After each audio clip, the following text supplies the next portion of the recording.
All right, everyone. I've been slacking. You guys get a point. You guys get a point. You guys get a point. You guys get a point. All right. All right, all right, all right. All right, all right. You guys get a point. You guys get a point. Fair enough, fair enough. It's not +2, it's +1. I was live at 4:16 my time, so we're good. 4:16 my time, we're good. It's not 2. I can literally show you guys on my screen the time that it started, which is 4:16. Apologize if there's any sort of delay for you all, but 4:16 is the time that it started for me. If you want to see,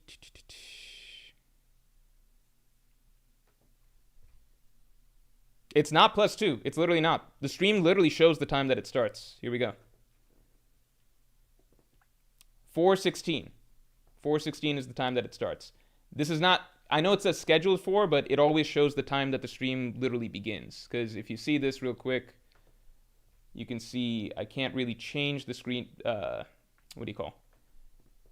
When you set up a stream, you can only schedule it for increments of 15. So this is the stream time beginning. We can also look at viewer activity, stream health.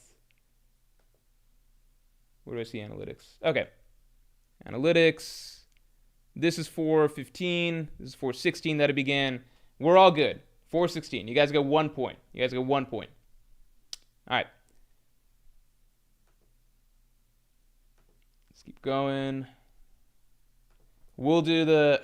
Hold on. We'll do the point.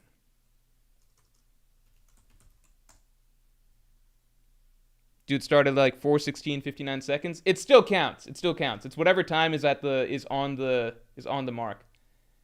But you guys get a point. You guys get a point. I've been slacking. I acknowledge I've been slacking. Here we go. Here we go. All right. 146 is the new point total. We're getting closer. We're getting closer. So I need to get back on my game.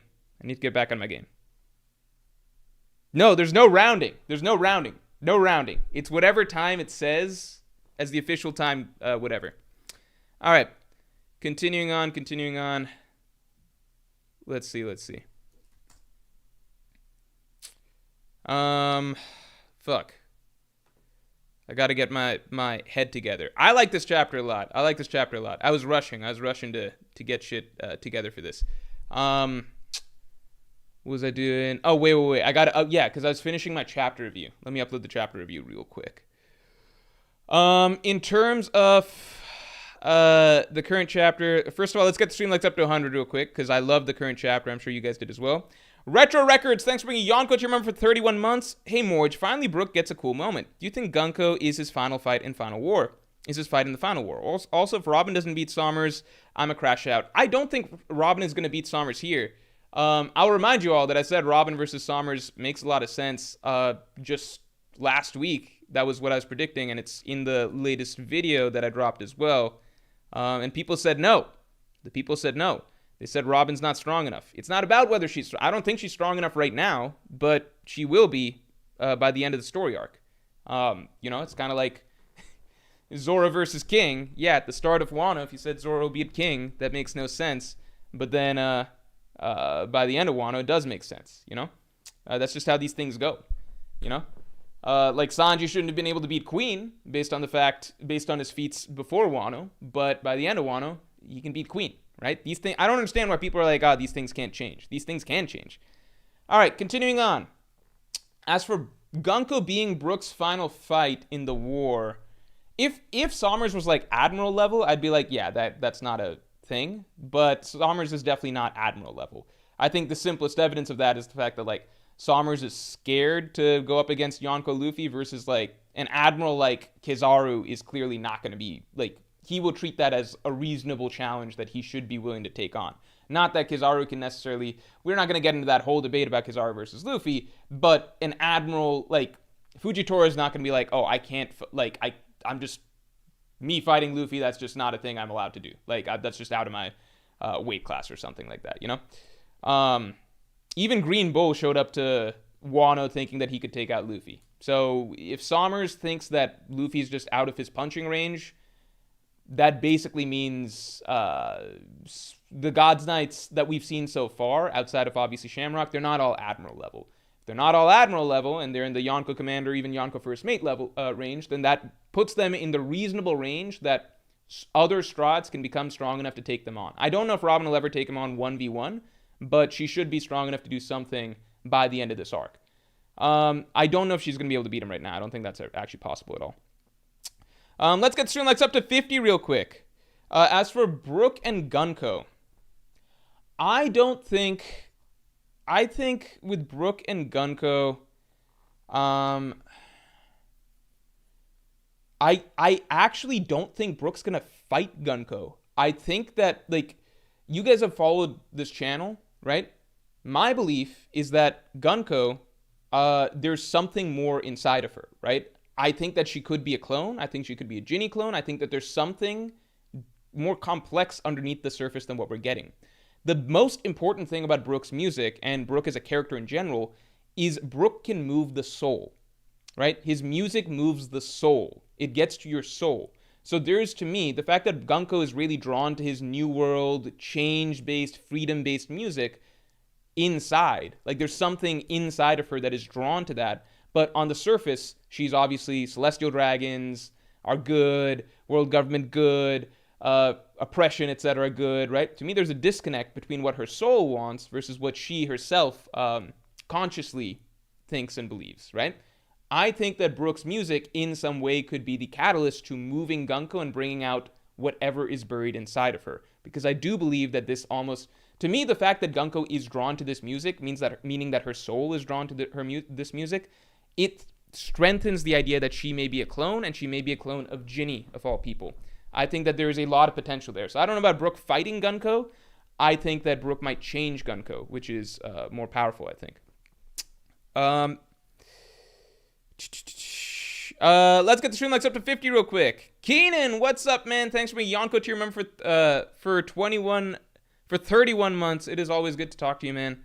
I'm 2 or 3 chapters away from engaging in heavy Jinbei slander. Listen, man, I'm always happy to slander Jinbei. I've slandered Jinbei for years and years before other people thought it was cool to slander Jinbei. I don't think Jinbei deserves slander, though, because I think that people just overrated the shit out of Jinbei for a long time. That's it. Like, I don't think that there's anything to slander about him. It's kind of like, it's just like, there's just nothing to slander. It's just going to be like, if Sabo runs up into Akainu and loses, and then people start slandering Sabo because it's like, oh my god, Sabo, you're supposed to defeat Akainu. Sabo, that's whatever. You're supposed to be this strong or something. And it's just going to be like, no, I'm not going to slander Sabo for losing to Akainu, because Sabo isn't strong enough to beat Akainu. He was never strong enough. Sabo is essentially, his level is running away from Gorosei, going high diff with a not trying Fujitora. That's like where Sabo, we kind of left off at, is where he's at, right? He's not, that's, to me, there's certain characters that don't deserve slander for playing to what their strength actually is. It's not those characters' fault that readers misconstrued how strong they're supposed to be. Does that make sense? Does that make sense? You see what I'm saying here?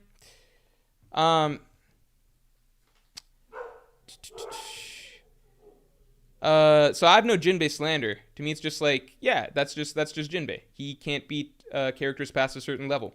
GDN, thanks for the 5. As an Indian man, are you proud of Jinbei's representation of your people? No, man. I wish that we had better representation. I think we could have a lot better representation than fucking Jinbei. I immediately engaged in Jinbei slander, but I'm not slandering him because of this showing. This showing is consistent with what makes sense for Jinbei. I'm slandering him based on my previous slander of him. Does that make sense? I've been slandering Jinbei. Today's event did not add any slander in my mind towards him. Hold on. Why do I have a missed call? Hold on. Why are the dogs barking so much? What is going on here? Oh. Hold on.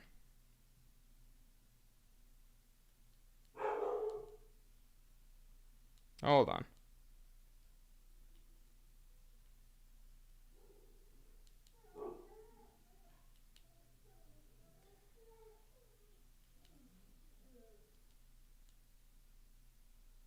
All right. Marco Cadillo, thanks for the 2. We won't ever get points. System against us now. What? The system's not against you guys. System's not against you guys. You guys got points. You're close. You're close. And Crust, thanks for being a Pirate King tier member for 20 months. Mr. Morj, have you caught up on Chainsaw Man yet? Please, please, please read Kagurabachi. We need that manga Morj video on Kagurabachi before Wano and Berserk vids. Jinbei is weaker than the weakling trio of BTW. Okay, now the slander is getting ridiculous. He's not weaker than the weakling trio. He is comfortably 4th. But I think the problem with Jinbei is that a lot of people hyping him up was just to shit on Sanji, like play into the number 4 gag, which is, that's why I think a lot, like, I think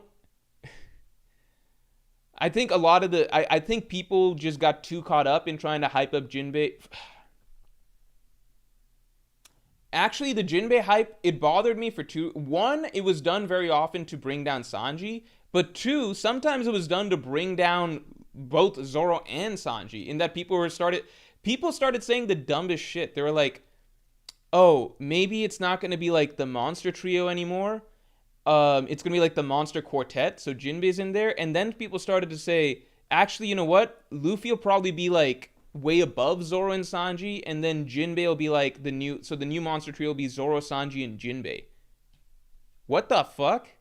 Do you know the lack of like reading comprehension you would have to have read like 1,100 chapters of One Piece and have the monster trio like fucking shoved in your face, arc after arc after arc after arc, and then this fat fucking fish comes along who is 50 fucking years old and has been in 8 different Yonko crews over the course of his life and has clearly peaked at just about Toby Roppo level, like top Toby Roppo level, and then you're like, you know what? Maybe the fucking fish is actually going to be the new monster trio member. Maybe it's going to be Zoro, Sanji, and the fish, and then Luffy's just going to be way above Zoro and Sanji. It's like, what are you fucking reading? Like, what the fuck? Like, Oda shouldn't have to introduce, like, he shouldn't have to spell out, no, Roger's crew was Roger, Rayleigh, and Gaban, and that was his crew, and they were the monster trio, because that's a fucking obvious dynamic that, like the most fucking emphasized dynamic in One Piece, probably the fucking monster trio.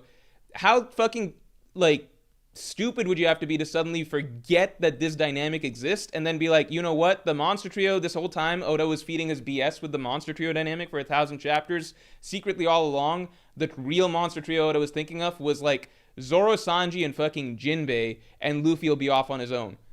What the fuck it doesn't even make any fucking sense. It's just, like, that was what really bothered me, because it was just like throwing away an entire series worth of a character dynamic for no real reason. Like, Oda really should not have had to introduce Scopper Gaban and explain in detail that, no, the Pirate King top trio is very much a real thing, and just as it was, Roger, Rayleigh, and Gaban, fucking gold, silver, and copper. Gold, silver, and copper. I don't know how much fucking more clear he would need to make it that Luffy's crew is following the same fucking dynamic. It's not like a fucking shitty-ass Yonko crew. This is not like kiddie pirate stuff. It's not like the Beast Pirates or the Big Mom Pirates who lost before the fucking final war even began. We're talking about the fucking Pirate King's crew here, right? Big boy shit. Obviously, Luffy, Zoro, Sanji, the dynamic that's been a thing since fucking East Blue, is not going to get thrown out the window because this random-ass 50-year-old guy showed up who is already past his prime or in his prime and has already peaked and is somewhat similar to their level. That doesn't make any fucking sense. So, I don't know. That's why I think the Jinbei stuff bothers me. There's no reason to slander Jinbei right now because you guys gassed him up to a thing that made no fucking sense for his character ever. Anyway. Continuing on. Leave Jinbei alone, I guess is what I'm saying.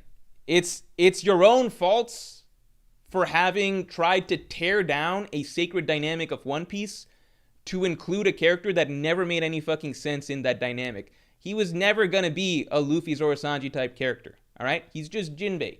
He's a good, solid placeholder for when you need somebody that's not Luffy, Zoro, and Sanji to kind of hold down the fort, but he can't necessarily hold down the fort the way that they can, because that's not his role in the story, all right? He's just a middle guy. He's a middle guy. Jinbei is closer to the middle trio than he is to Zoro and Sanji. like if you were to ask me like who would Jinbei give a better fight to Sanji, or would Frankie give a better fight to Jinbei? Frankie's going to give a better fight to Jinbei than Jinbei would to Sanji. Continuing on. And that's at this point in the story. So keep in mind, Zoro and Sanji and Luffy are obviously going to keep growing and getting a lot stronger, while Jinbei has probably hit just about his peak. Maybe he learns something or the other new or something like that, but the Jinbei that we're getting is probably the Jinbei that we're going to have. I would not be surprised if, like, Robin and Frankie are stronger than Jinbei by the end of the story. And as for have I caught up on Chainsaw Man yet? No, I gotta fucking read Chainsaw Man. I gotta read it. I'm very excited. Please ban any Chainsaw Man discussion in the chat. Just wrong, lol, not true at all. If that's not true, how do you think Sanji would have done if he was there in their place? Do you think he would have done better than Jinbei? I think he would have done significantly better than Jinbei. I think Jinbei's showing is probably similar to what Frankie's showing would have been in this scenario. Whereas I think Sanji's showing, if he was there with Gunko, imagine Gunko was a dude, so Sanji's actually allowed to fight back. If Sanji was there, he would do significantly better than Jinbei, whereas Frankie would probably do about similar to Jinbei. Like, Jinbei's performance would be closer to Frankie's performance against Gunko than Jinbei's performance would be to Sanji's performance against Gunko. That's literally not... If they both fucking fought Tobi Roppo. It's not like Jinbei fought fucking a third commander or something even. He fought a fucking Tobi Roppo. Where Sanji basically, once Sanji got his power up, he low diffed Queen. Like Sanji with Ifrit Janbei, low diffs a Yonko second commander. There's a big gap there. Jinbei and Frankie are closer to being in the same tier than Jinbei and Sanji. There's no discussion.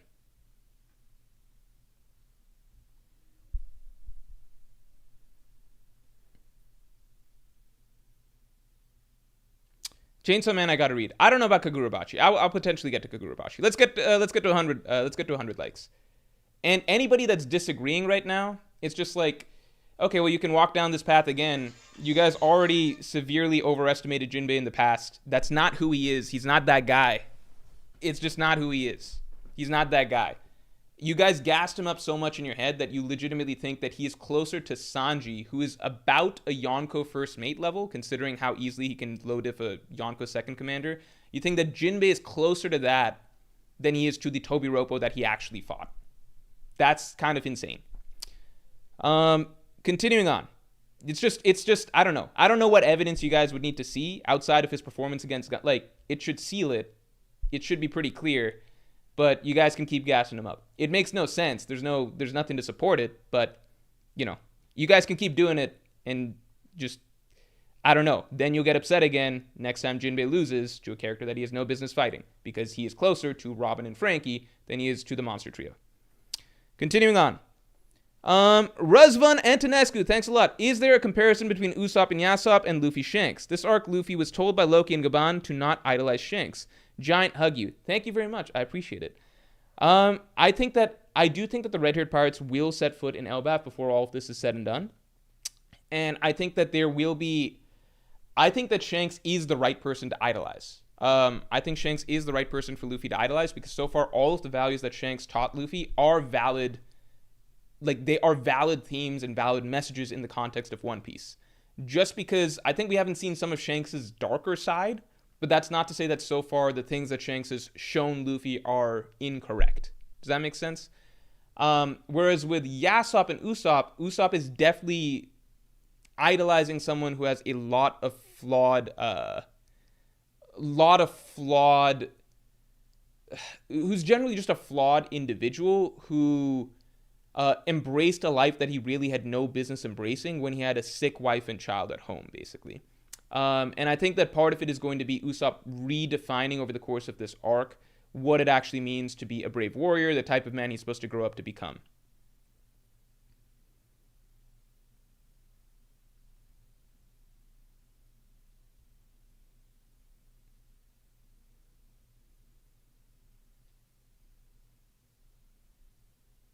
Jinbei has Unk Haki.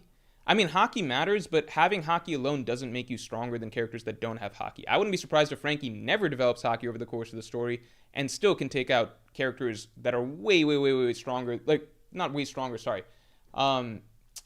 Characters that are higher level hockey users. I mean, like, Luffy could fucking beat hockey users pre-time skip, right? Like, having hockey alone, it's good, it's helpful, but Frankie has fucking lasers, right?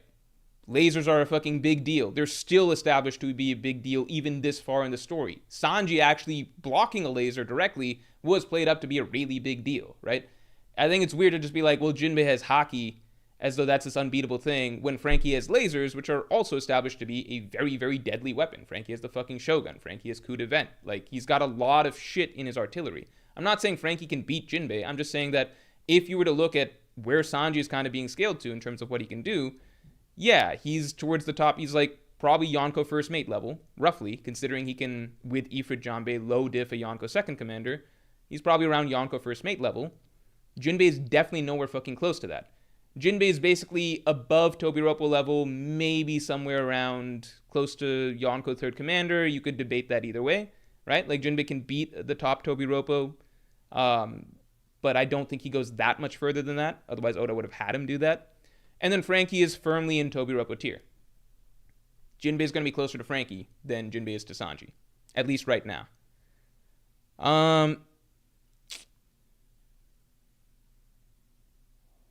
Alejandro Ramirez, Nifter 1, thanks a lot. Isn't it crazy how 1 or 2 months ago all the Strats were getting story focus minus Brook?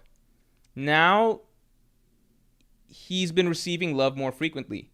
Yeah, I'm happy about what we're seeing from Brook. I think this chapter we got another really cool line from Brook, a la what he said to Big Mom. I'm very excited for what we're getting, not just for Brook, but really I think we've got set up here for all the Strats to get some cool shit over the course of Elbaf. I think there's a lot of character threads that are set up here. I talk about that in detail in next Tuesday's video, so watch out for that. People really hate Sanji. Yeah, I think that's where it comes from.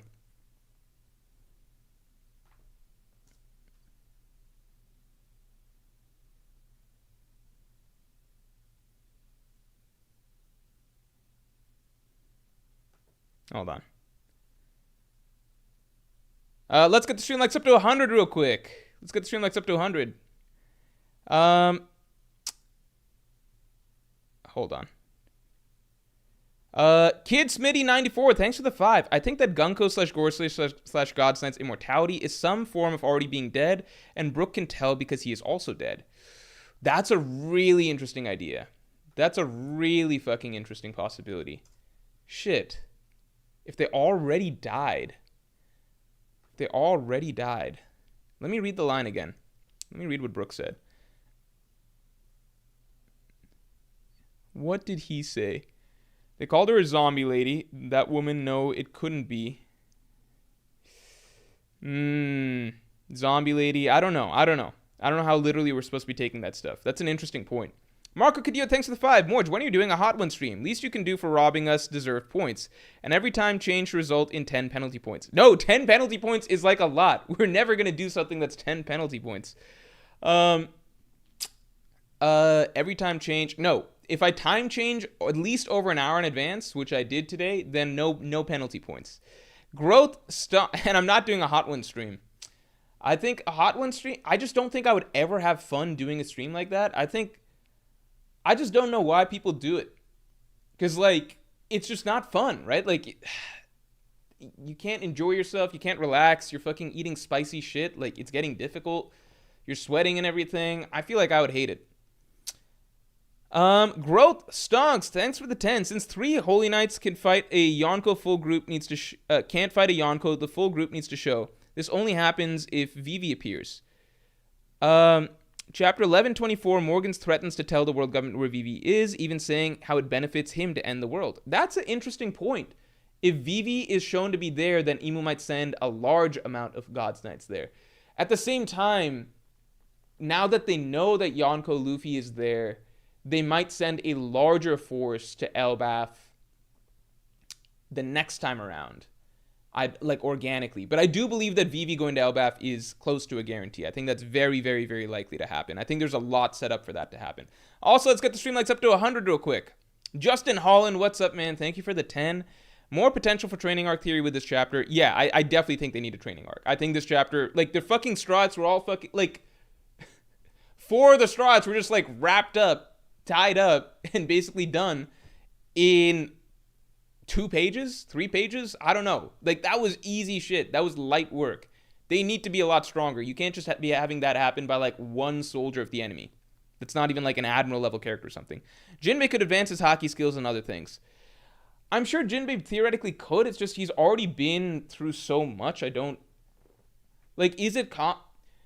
The only characters at that age who've been around so long that I imagine advancing their hockey skills are like Akainu, but that would be if Akainu had a Conqueror's Hockey Bloom. Jinbei's never going to get a Conqueror's Hockey Bloom, so I don't think that's a thing. And then, I think Brook maybe developing hockey or something could make sense, but I think that would make more sense because Brook, while he's old, like much older than Jinbei, the difference is Brook lacks a lot of the experience that Jinbei has. Does that make sense? Like, a lot of this stuff is still very new to him in terms of higher level combat, higher level opponents, all of that stuff, right? Jinbei, I just don't know the avenue to... I could see him getting a couple new moves, but I don't know the avenue to him getting that much stronger because he's been doing this, right? This is the 3rd Yonko crew he's been a part of, right? Like, he's a long-time veteran of the New World. He's fought many, many battles, been in many contexts and situations of, like, top-tier conflicts, right? Like, he's fought Ace, he's fought at Marine Ford, he's fought for Big Mom, he's fought, like, so many... he's fought for Big Mom, he's fought against Big Mom. Like, he's been doing this for so fucking long. I don't know where he would be, like, what exactly he would be improving at this point. Jinbei's a character who I imagine is basically in his prime, and he might get a little bit more, like maybe 1 or 2 new techniques or something. More respect for Yonko Luffy name. Yeah, I think that's cool. I like seeing Luffy get respect and characters pay their due acknowledgement to the fact that a fucking Yonko is here, and that's not somebody that you can really hope to challenge unless you're a top tier yourself. The only one stupid enough was like Lucci, and that's because Lucci had his own personal issues with Luffy going far back. So that was an ego thing where it's like, no, fuck that guy. Like, I was once equal to him. There's no way that I can't hang with him now. Marco Cadillo, thanks for the 5. If Jinbei, Sabo, Law, or Kid get beaten to a pulp again, would that bring a smile to your face? I would if it happened to Sabo. Hashtag rigged point system. No, the point system is clean. It's clean. If Jinbei... I think Kid getting beat... One thing, I do not want Kid to get beaten to a pulp again. Because Kid's already gotten the short end of the stick for so long. Like, my issue with Sabo, Law, and Jinbei those are characters that I believe are heavily overrated. I think at this point, I don't think anybody fucking overrates Kid. I think we might be at a point where Kid might be starting to be underrated almost. I don't know. I don't think I see people going around gassing up Kid. We don't even know if he's fucking making it back to the story. So if Kid shows up again to get his ass beat, I'm just like, what? Why is Oda doing? Why is he doing this to his character? It's one of those like stop, he's already dead type situations, right? Law, I don't think needs an ass beating. Law actually was very impressed. He was genuinely very impressive. Like, losing isn't always a bad showing. I think Law versus Blackbeard really raised my respect for Law. Because I didn't think that Law could actually hold up against someone like Blackbeard for an extended period of time. I think that loss was a very impressive loss. That loss impressed me way more than anything that Law did in Onigashima. Because in that loss, Law even had, like, Law has excuses for the Blackbeard loss. He had the odds, he had the deck stacked against him. He got ambushed by, like, Blackbeard and several of his officers. Whereas, while Law had his crew fucking sucks in comparison to Blackbeard's officers, right? So Law was handicapped in that fight, and he still put up a good showing. So, Law impressed me more. I still, would like to see him again. Like, the tricky thing is that we also don't have a great read on how strong Blackbeard's supposed to be, so I would love to see Law get some showings against characters that we understand their ability, like, where they stack to a little bit better, if that makes sense. So, like, with Law, I just want a better measuring stick. Sabo, I don't want him to lose. I actually would like to see Sabo get a cool win or something like that. I just don't think that it'll be against, fucking Akainu or something like people think. Maybe Sabo beats Akainu, but I really don't know the fucking route to doing that, because if you're saying you think Sabo beats Akainu, it's pretty much like saying you think Sabo can beat Marineford Whitebeard or something like that, and that just seems baffling to me. Like, Marineford Whitebeard was, if you go back, he was like a fucking monster, right? Like, I think I could see Sabo by the end of the story beating an admiral, and there's one admiral I have in mind, I think, that makes a lot of sense. But I don't think that he's like, I just don't think he's as strong as people think. So I don't necessarily need to see him lose. To me, like, him running away from the Gorosei was a big L, but then people somehow took that and spun it as a big W and were like, this is Sabo's best feat yet. And I'm like, what? Are we reading the same fucking story? I don't know. Yeah. And then who's the last character you mentioned? Jinbei getting beaten to a pulp? No, I'm cool with Jinbei getting a W. Like, I would love for him to get a W. But just, I imagine it'll be a W against someone reasonable, you know? Like, he beat who's who. That's reasonable for Jinbei. JWP, thanks for coming through, man. Thanks for gifting 5 memberships. I hope you're enjoying Elbaf right now, because this arc is getting real. Like, this arc, the structure, the way the flow of the story is going, it's giving me pretty much everything I've wanted from a One Piece arc for a long, long, long time. Like, I just want to see tension. I want to see the protagonists put under serious pressure that affects them, that leaves them having failed in some way. Like, that stuff is good. That stuff used to happen all the time pre-time skip. I love seeing this here, and I love seeing the focus on the Strats. I hope to see how this whole situation affects them for the future going forward in Elbaf. So thanks, as usual, for coming through. Everyone say thank you to JWP. He's gifted a shit ton of you all memberships. Obviously, I really, really appreciate it on my end. King G, Scon, Josh Partridge, Dull Daddy, Soul King 22. Everyone say thanks to JWP. If you just got a membership, make sure to put your new emotes in the chat. Otherworld JT, thanks for the 5.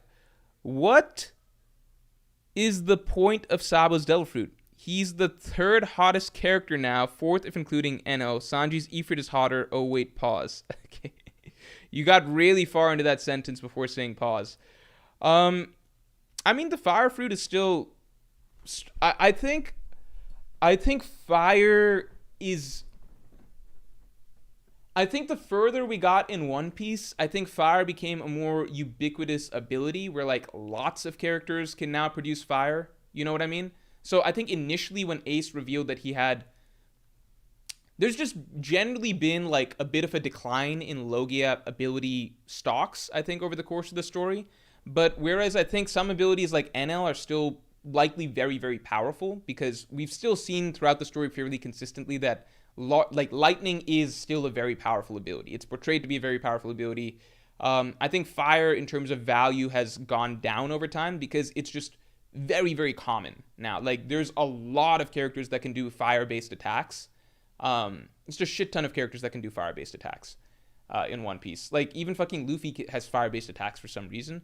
Like, you look at random ass characters and they can do stuff with fire. Like, fucking King can do fire, obviously, and then like, you have examples of characters that have more impressive fire, it seems like. Obviously, like Sanji, like Akainu. It feels like everyone's got some level of fire moves in their arsenal. So I think Ace having fire, and fire alt, like Kaido obviously has Boro Breath and stuff like that.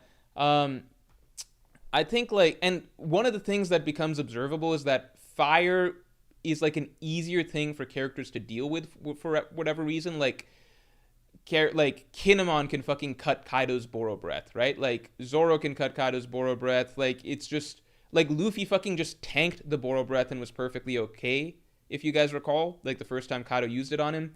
So that, I feel like the value of it slowly has gone down in the story, whereas lightning has remained relatively high value, if that makes sense. Like Big Mom fucking, like, roasted everybody on the fucking rooftop in one move using a single attack from Zeus. Like, she fucking wiped the board with that, right? It's not like she knocked them all out, but it was super effective and no one could really do anything about it in the moment. When Kaido's used his lightning attacks on the roof, nobody's really been shown, like, blocking or deflecting it. Only Luffy's the one who can tank it due to natural resistance, but in general, lightning has continued to be shown to have high value. I think in a similar vein, like lasers have continued to be shown to have high value in One Piece, in that like it's a big deal that Sanji was able to block a laser, right? That was a huge deal. Whereas I think at this point in the story, blocking or just like powering through fire attacks, it's fairly standard and accepted or whatever. Like it's been a long time since there's been fire techniques that have been shown to be super effective, if that makes sense. Unless it's like a special form, like magma-based fire or like Ifrit Jambe type stuff. So the devil fruit Sabo has is obviously still valuable. I think it has a bit of a ceiling until we find out what awakening looks like. I think it's got a bit of a ceiling in terms of how effective we're supposed to view it as. I do believe that Sabo will be able to awaken the fruit. Gerard, thanks for being a Yonko tier member for 2 months. If Kuma ends up not dying because Oda's planning a reunion with awakened Gunko / Ginny, is that good storytelling? I am just, like, with the whole Kuma situation, I'm just going to say maybe. Like, I mean, is it objectively good storytelling or not? You're asking my opinion, right? Like, subjectively, Morj, do you subjectively, in your opinion, you got to say in your opinion, in my opinion, before everything nowadays, right? Is that good storytelling in your opinion, Morj, right? I'm just going to wait and see. Because, like, the example I always give is, like, the Merry coming to life and sailing to Eni's lobby to save the Straw Hats. If you had told someone that before Water 7, you're like, hey, the Straw Hats are going to be in a fucking life or death situation, and then the ship is going to come to life and start talking and sail across the ocean on its own and pick them up and take them back home, you'd be like, that's the biggest ass pull of all time, right? That's what you would probably say. But turns out, the way it's done in the story, by the end of it, it actually has most readers crying and calling it one of the best moments in the series. So I am not going to, like, judge things before they actually happen. I think sometimes I do that. I'm just like, if this happened, this would be terrible or whatever. I'm trying not to do that with the Kuma situation. Partially because it's become, like, Kuma's story and everything like that, and, like, Robin and Saul's reunion. Those have become very touchy subjects in the community where people either want to praise them as the best thing ever, or, well, it's just not even worth going into, right? It's not worth going into unless it actually happens. I don't want to start having to make arguments with ghosts, like things that aren't actually a thing in the story just yet. There's no point. Mausa, welcome to the Pirate King tier. Thank you very, very much for joining. Pretty soon, like every month, I do the Pirate King podcast where I answer every question Pirate King members post in a very, very in-depth podcast. It's an hour and a half long usually, and you now get access to all the previous podcasts, and you can make your submission for this coming month's podcast. These submissions are probably about to open up next week, so definitely make sure to get your questions in for the Pirate King podcast, and check out the previous Pirate King podcast in the meantime. Strat Shaco, thanks for being a member for 31 months. You're never beating the Fishman racism allegations. I can't be racist against the Fishman because Jinbei has been confirmed to be Indian. So I get a free pass for shit-talking Jinbei and the Fishman in general. Crow Stray God, thanks for the 5. Evening, Morj. It seems like Brook recognized something about Gunko. Are we going to get a Gaban plus Robin versus 3 Holy Knights? Maybe they'll just help free the Straw Hats. I think Gaban is about to be used. I think this is a great choice with the Gaban because as for what Brook recognized about Gunko, I think there's 2 options. One, I think the one I'm leaning towards, I'm not going to say 2 options. I'll say one thing he might be leaning towards is that he might be recognizing that there's something unnatural or abnormal about Gunko. Maybe he recognizes that she's already dead or something because he's already dead. That's something that people have mentioned. I'm going to have to wait and see on that. Or maybe he recognizes her from a fucking concert or something like that, which I don't think is likely, but you never know. As for Gaban and Robin versus 3 Holy Knights, I feel like we might see Gaban lose here and be used as a power scaling tool because we're in a spot where like it's essentially been established that all the Straw Hats that are below Monster Trio level are just not strong enough to be used as a scaling tool for the God's Knights. All we know is that the God's Knights are clearly well above them, right? That's the only thing that's been established. So now the new question is not just like, how do the Gods Knights stack against the Strats? It's like, okay, how do the Gods Knights stack against like Yonko First Mates or like Admirals or something like that? I believe that, like, if we, based on what we saw with Gabon and kind of what we saw with like old Rayleigh at Saboti, a lot of people probably have Scopper as being, I imagine, just below Admiral level, right? Like, probably in his prime, easily there or higher, but like right now in his old age, probably just stamina issues, whatever the fuck you want to say. I think that's where most people probably imagine Gabon to kind of be right now. So Gabon is kind of the perfect scaling tool for the Gods Knights. It seems like Oda doesn't want to make the monster trio look bad in this moment. I don't think, like, if you put Luffy in there, Luffy's just too strong, right? Like, Luffy should be able to handle the Gods Knights. They imply so themselves, right? Zoro and Sanji could be used as scaling tools. I don't think Oda likes to use Zoro as a scaling tool to make him look bad. It's kind of rare that Zoro is used as a scaling tool, if that makes sense. Sanji is very frequently used as a scaling tool. He's very frequently used as a scaling tool. I think a tricky thing about using Sanji as a scaling tool right now is we also haven't gotten to see Sanji versus... Like, Sanji himself is kind of a big question mark in terms of how strong he's supposed to be. Like, a lot of people still debate, is he Yonko First Mate level, whatever, right? So I think Gabon is... So if you look through the list of characters you have that can be used to scale the Gods Knights, right?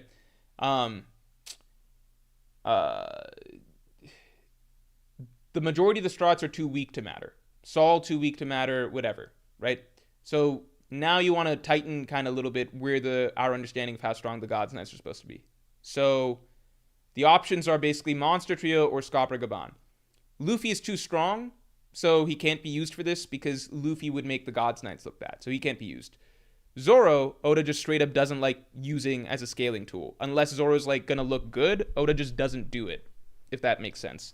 The last time I think Zoro looked bad in a sense as a scaling tool was maybe against Lucci, but I don't think that was like as a scaling thing or whatever. That was just like Oda was just like, yeah, this is basically a fair fight for Zoro or something like that. But it's rare that Oda just throws Zoro to strong characters to have Zoro lose, if that makes sense, to hype up a character. He very rarely does that. Sanji is very frequently used as a scaling tool, in that Oda is fine with throwing Sanji towards Virgo or Doflamingo or whoever it may be to kind of establish how strong this character is, this villain character is. I think the tricky thing with Sanji right now is we ourselves don't know how strong Sanji is supposed to be exactly, so he's not the most effective tool. Whereas with Gabon, we just got to see Gabon flex in front of like Luffy and Zoro, so we kind of are getting the idea that Gabon is probably similar in strength right now to old Rayleigh that we saw at Saboti. He's strong enough that like he's a clear challenge for Luffy, right? So Gabon's got a lot going for him right now. I think Gabon being used, I don't know if Gabon's going to outright lose or anything like that, but I think it's likely that Gabon may end up not being able to defeat multiple Gods Knights by himself or whatever. And so I think that's a good way to kind of establish where these Gods Knights are supposed to rank. I don't think Robin in this moment is going to be strong enough to be very effective. Interestingly, even though Robin may not be effective against Sommers, who she's out for blood against most likely, I feel like Robin versus Gunko, just as a matchup thing, could be very good for Robin, right? Couldn't Robin, like, Sommers is a nightmare matchup for Robin, but Gunko is actually weirdly a really good matchup for Robin in a sense, right? I don't know. We'll see how that plays out. It might be too simple on paper. Dripty Sauce, thanks for the 5. You're the same one that said Haki transcends all, that's why Shanks is top 1, but Sanji equals 0 Haki, while Jinbei knocked an Emperor off his ship. Haki does transcend all, and I don't say Shanks is top 1. I actually say... in my opinion right now, Emu's number 1, I think Dragon's number 2. But I do think Shanks is very high. I do think Haki transcends all when it comes to the top tier of things. So we're talking about like Conqueror's Haki and shit, right? Tippy top level, Haki matters way more than anything else. It's been pretty much confirmed, like, it's fucking been spelled out for us. Kaido's like, this is the ability that the strongest have. Conqueror's Haki, right? Kaido's the one that says Haki transcends all. Like, this, we're following the same logic here, which is that really when we're saying that Haki is number 1, we're talking about Conqueror's Haki. Jinbei doesn't fucking have Conqueror's Haki. if you're talking about Sanji doesn't have zero haki. Sanji's got armament haki. If you're genuinely talking about Sanji versus Jinbei as an actual discussion, there's just no point in having that discussion. There's just no point. It's actually fucking ludicrous to even discuss Sanji versus Jinbei. There's just no point. I don't really know what to say about that. There's no point. There's just no point. Sanji versus Jinbei. You have to be insane at this point in the story to think that Oda is implying that Jinbei is somehow above Sanji. You would have to be insane to have read last chapter and be like, yeah, Jinbei's above Sanji. It's just not a thing. Now if Jinbei was an advanced Conqueror's Haki user, then he'd probably be fucking above Sanji, right? If Jinbei was an advanced Conqueror's Haki user. I don't think Jinbei is an advanced Conqueror's Haki user, right? Golden Spoon, thanks for the 10. If you're right that we're getting Usopp, Nami, and Robin power-ups, which I think is right, how is Oda going to prevent the monster trio from fighting the Holy Knights? Another enemy heaven world monster, NL lol. I think Heaven Realm having a villain is still a possibility. We still know there's a note from Louis Arnott. Don't stay in Elbaf too long. We don't know why that is. I think that's a possibility. At the same time, I don't believe that these are the same. I think we will have more God's Knights potentially coming back to Elbaf for round 2. Because otherwise it's just like there's literally not enough villains to go around, right? There's not enough villains to go around. It would literally just be 3 God's Knights getting jumped by the entire Straw Hat crew. Like, okay, it's cool that Gunko can handle several of them at the same time, but it's a very different discussion once you've got the whole crew all together, plus all the Giants of Elbaf. There is an alternative possibility, which is just like Zoro and Sanji having to fight like fears, like Killingham's abilities, but I think it would be odd if like Killingham's powers are so strong that he can produce characters that like even Zoro and Sanji would have extreme difficulty with, you know? I might be wrong about that.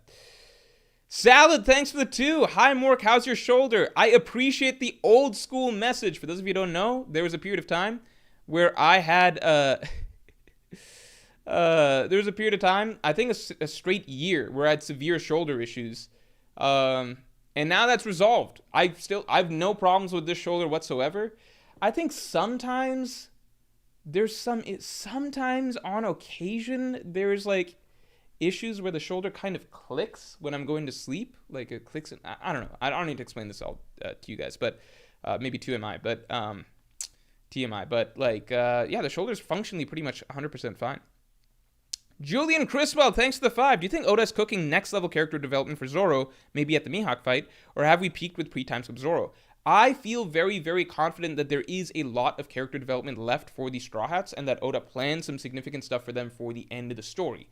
I think Elbaf alone is shaping up to be an example of this. Like, we are already getting setups that are much stronger than what we had for hundreds of chapters right now for, like, Robin. Obviously, Usopp's been planned for some time. But even fucking Brook, it seems like there's something for him here. Frankie's already getting so much more than we had, even in, like, fucking Egghead Island. I feel like Oda... The one thing about One Piece is that we know that Oda planned a shit ton for the end game, right? And so I believe, like, I don't believe that Oda wrote the Zoro Mihawk storyline without thinking ahead about, like, what he wants that to look like in the end game. I don't think Oda wrote Usopp Elbaf storyline and built that up for so long without thinking about what that would actually look like once we got to Elbaf, right? I don't think Oda wrote Saul coming back to the story without thinking about, like, okay, what do I want to do with Robin and Saul specifically, right? I don't think Oda planned the Atom Tree being in Elbaf and the source of the Sunny's wood without thinking about what that means for Frankie, right, when we get to Elbaf, right? So I think there's a ton of evidence that a lot of the character writing that Oda has planned for the Straw Hats, he really planned for over the course of the final saga. I think one thing that Oda's expressed many times is that, like, he always had the end very well planned out. What really got a lot longer is the middle section of the story. And I feel like where that's most evident when it comes to the Straw Hats is this entire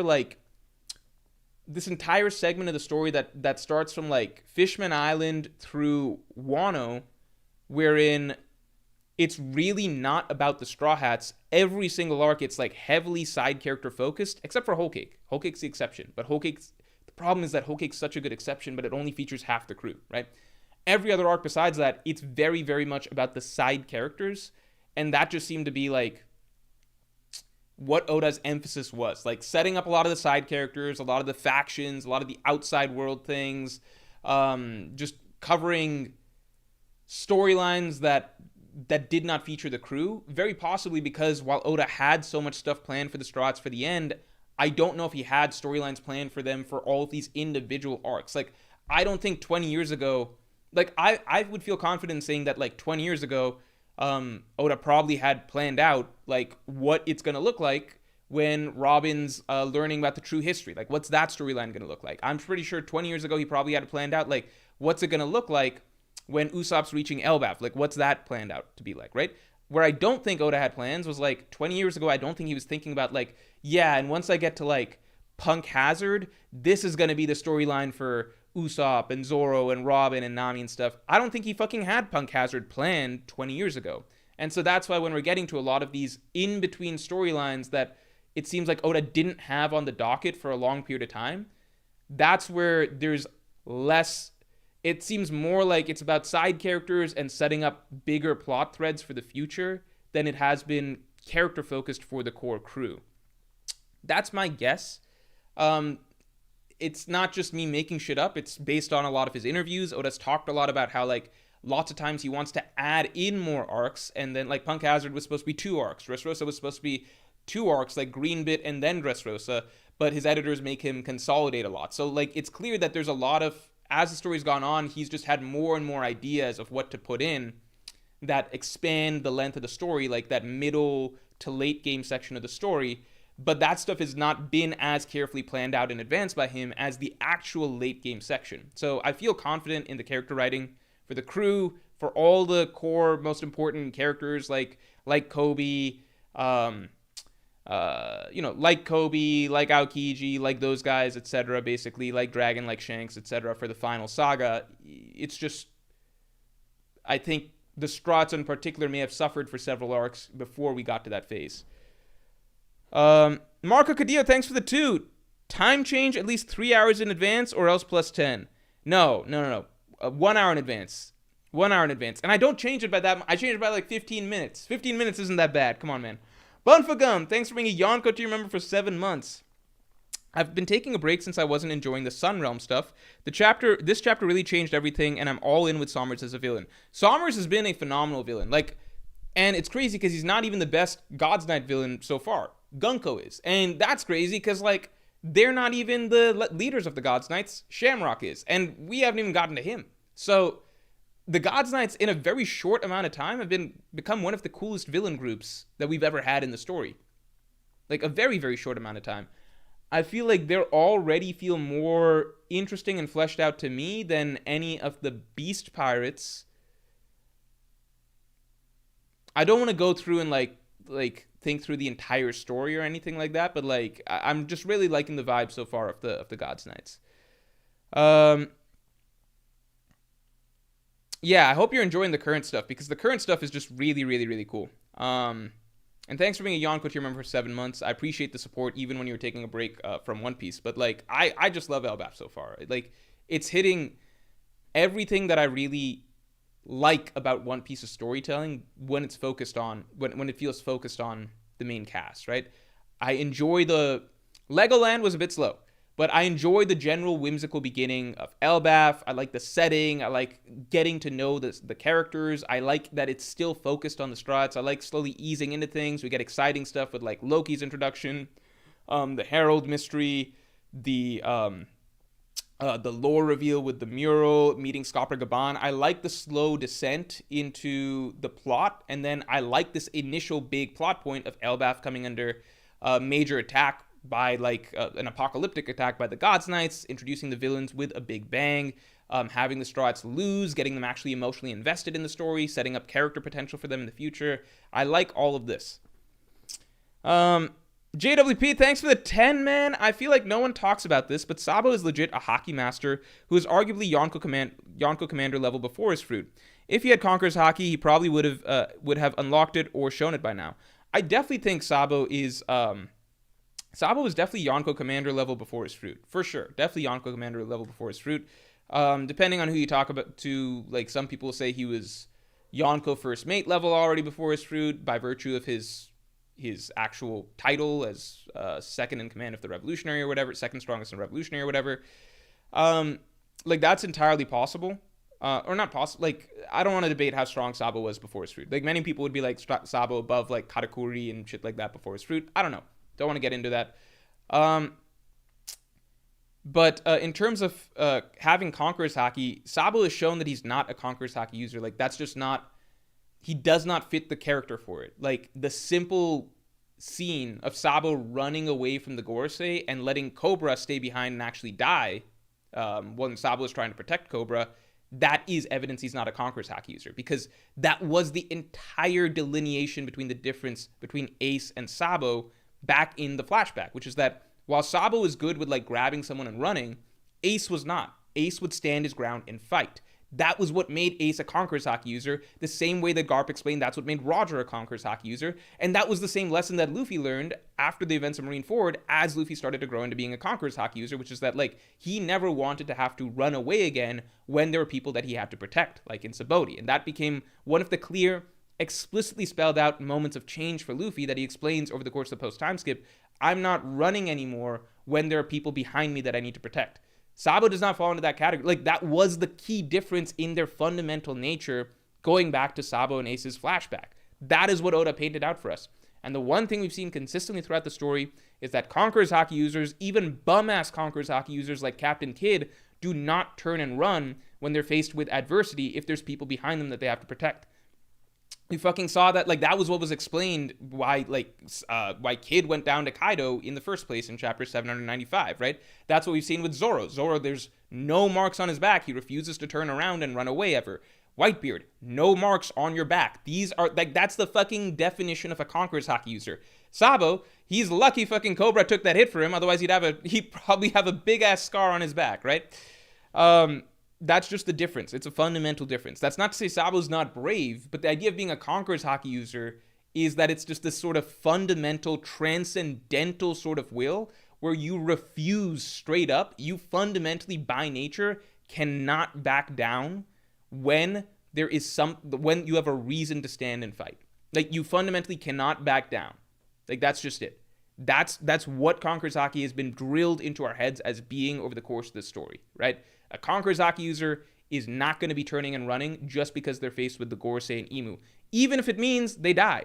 That's the point. Even if it means you die, like, go read the story again. Like, that's the point. Even if it means you die, a Conqueror's Haki user is going to view it as, like, I can beat these guys. That's just who they are. That's just it. And it gets a lot of idiot Conqueror's Haki users killed. Ace, Kid should be dead.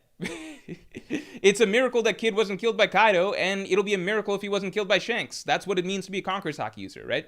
It's not the smartest thing, but it's similar to, like, why doesn't Law have Conqueror's Haki? Well, you could see what happened when, like, in Act 1, when Kaido showed up, right? Law and Luffy were both there. Luffy knows he's probably going to lose. Like, he sees how strong Kaido is.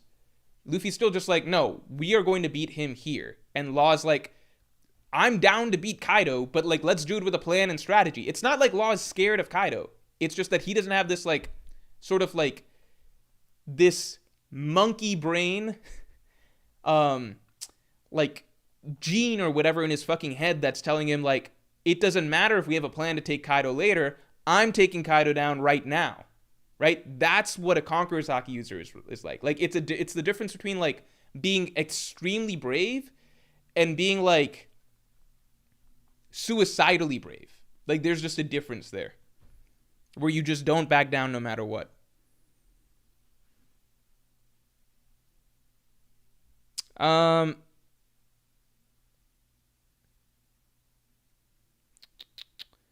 Dripty Sauce, thanks for the 5. Sanji literally gassed out fighting Queen. LMAO, where's the Sanji gas even coming from?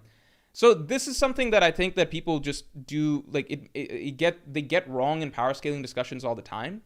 When a character gets stronger over the course of the fight, it means that the fight as a whole can be high difficulty or extreme difficulty.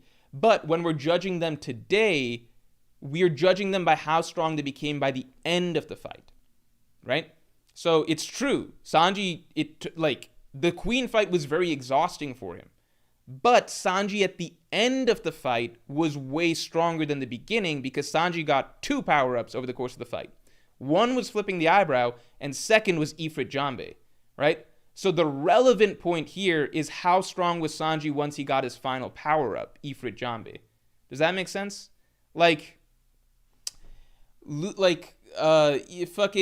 Gohan versus Cell. Yeah, like, well, Gohan versus Cell before Cell came back, right? Is Super Perfect Cell or whatever.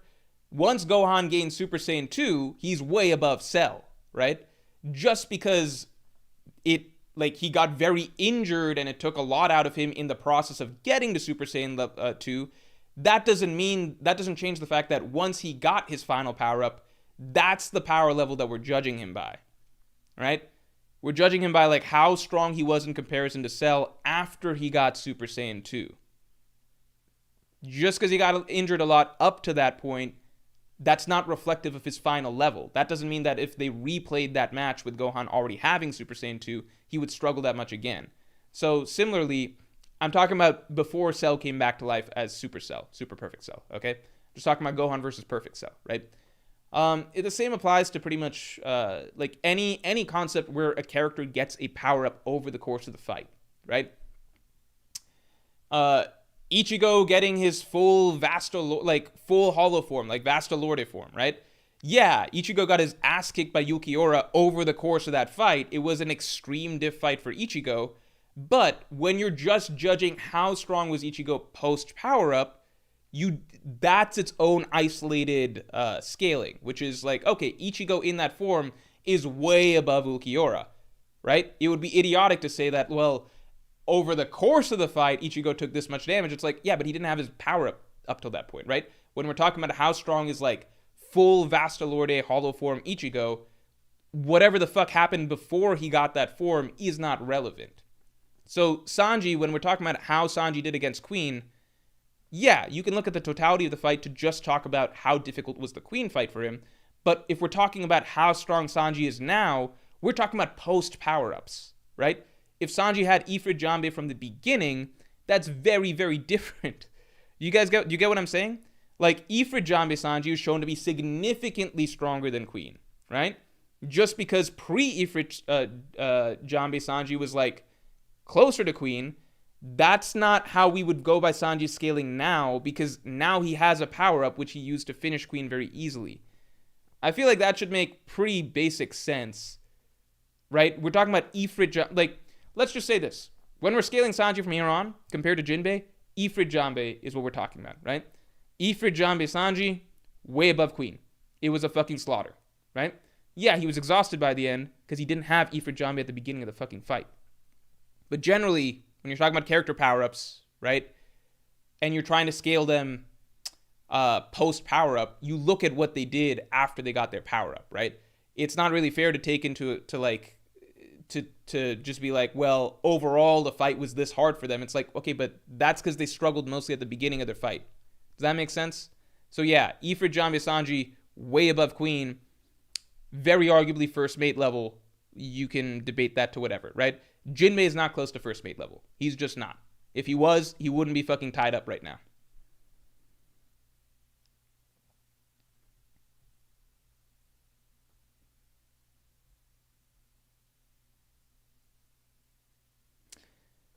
New X7, thanks to the 5-man, posted first YouTube video. Much respect for Dragon and Revs for being the only ones willing to fight God's Knights and 5 Elders, and have an idea for a shonen series and checking your vids. What does and checking your vids? What does and checking your vids mean?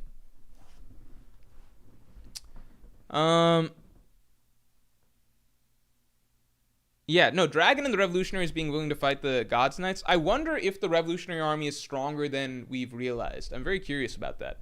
Because if they're willing to fight the God's Knights, I don't know.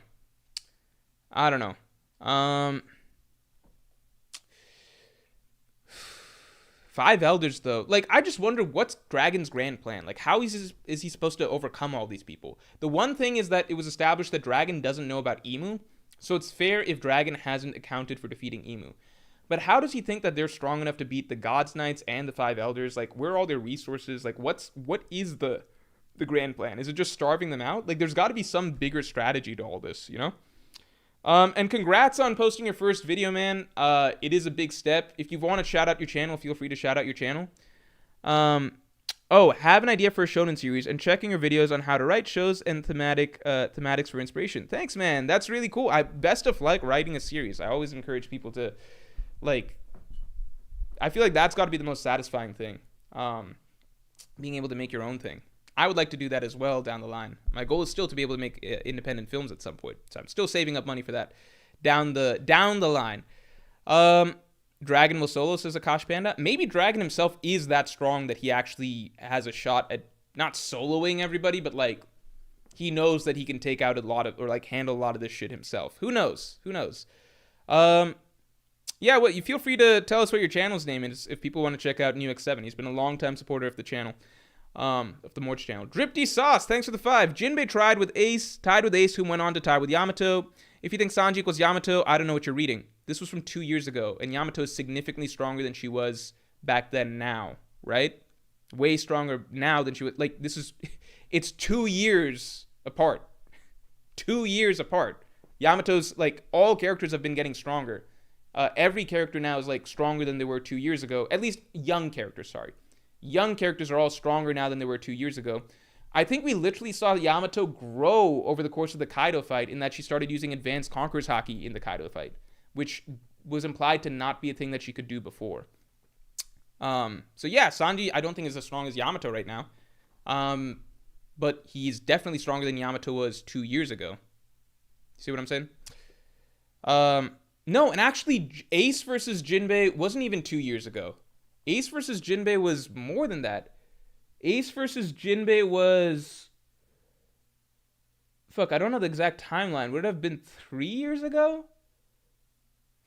When did Ace fight Jinbei? How far back did Ace fight Jinbei?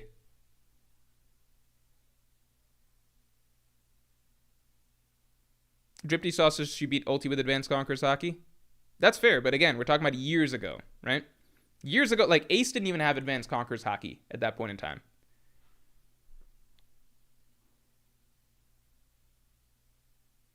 Also, 4 years. So we're talking about 4 years ago. We're talking about Yamato from 4 years ago. That's not a thing to brag about. That makes no sense. That's like saying fucking Ace tied with Kid from 4 years ago or some shit. That has no meaning whatsoever. What the fuck?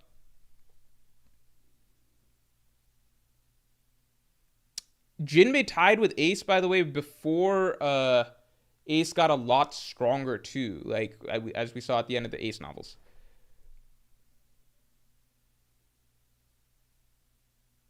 Yeah, both Ace versus Jinbei and Ace versus Yamato happened 4 years ago. So essentially, Jinbei scales to Yamato 4 years ago, who is definitely not as strong as Sanji right now. Definitely not. Powerful NL, thanks for being a Pirate King tier member for 24 months. Morjman, how high are the Brook stocks now that now what how high are the Brook stocks now? What are we expecting? How high are the Brook stocks?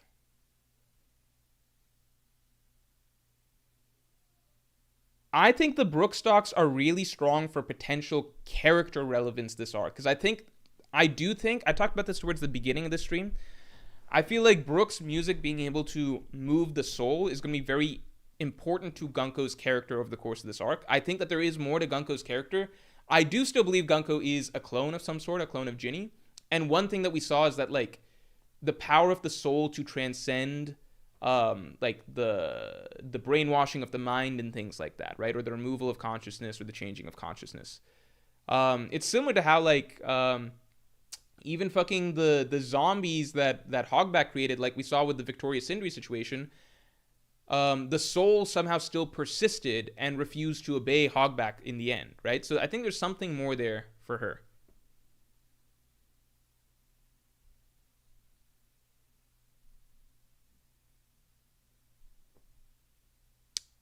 King G, thanks for the 5. Do you think it's bad the way Oda structured the Straw Hat's growth, or is it just a consequence of having such a grand story?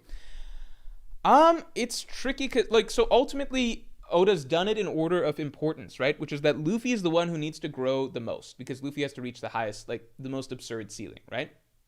You're talking about strength, right? In terms of character growth, I think no doubt. But in terms of strength, because I think Oda just didn't have that much planned in terms of character growth for the Straw Hats in this general 2/3 section of the story between Fishman Island through the final saga. I think he had the final saga very well planned out in terms of what he wants to do with all of his major characters, not just the Straw Hats. I think in between Fishman Island through Wano is where there is. I don't think there was as much planning from way back when as to what to do with his main characters, right? Oda liked to focus a lot on side characters of each island during that period of time. But in terms of strength growth, Oda clearly prioritized Luffy, right? So, like, maybe because I think Oda could have known even that, like, a lot of the Straw Hats aren't going to even be getting important fight. Like, he just wasn't as interested in writing fights and things like that and focus on and giving much focus to the Straw Hats in general for many arcs coming out of the post time skip.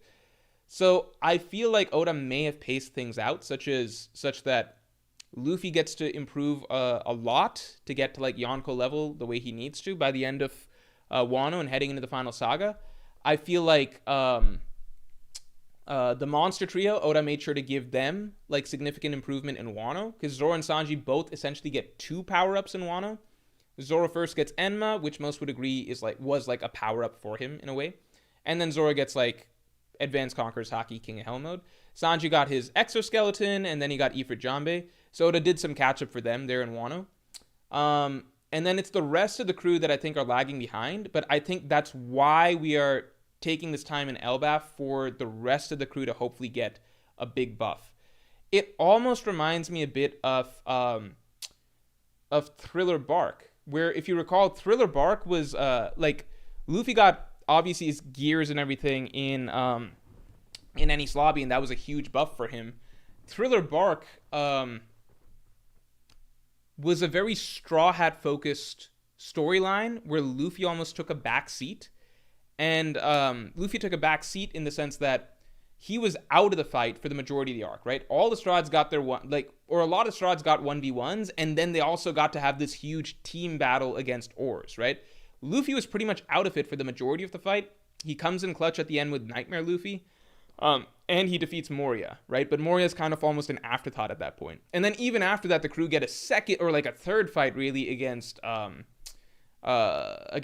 Kuma. So Thriller Bark was this arc where the Straws just got to dominate the action for the first time in One Piece over Luffy, right? Luffy actually gets very little spotlight in Thriller Bark. He still gets like the juicy defeat of Moria and everything and the finishing blow on Oars, but the Straws get the bulk of the action, right?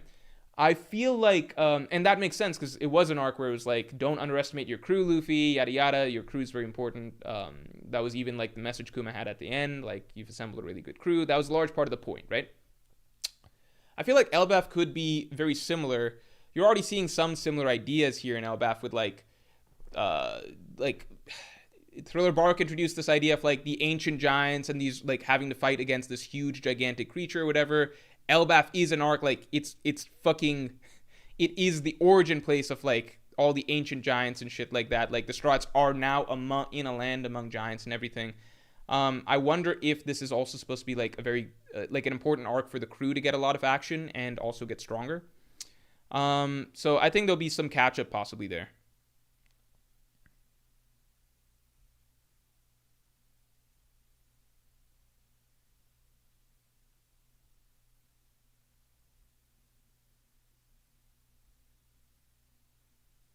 Dick so small, I pissed on my walls, thanks for the 5. Luffy and Sabaody directly contradicts this interpretation of Supreme Kings. No, because that's the whole point, man. That's the whole point. That was the lesson. That was the growth. The whole point, like, Luffy, the Sabaody situation happens, and then Luffy goes through Marineford.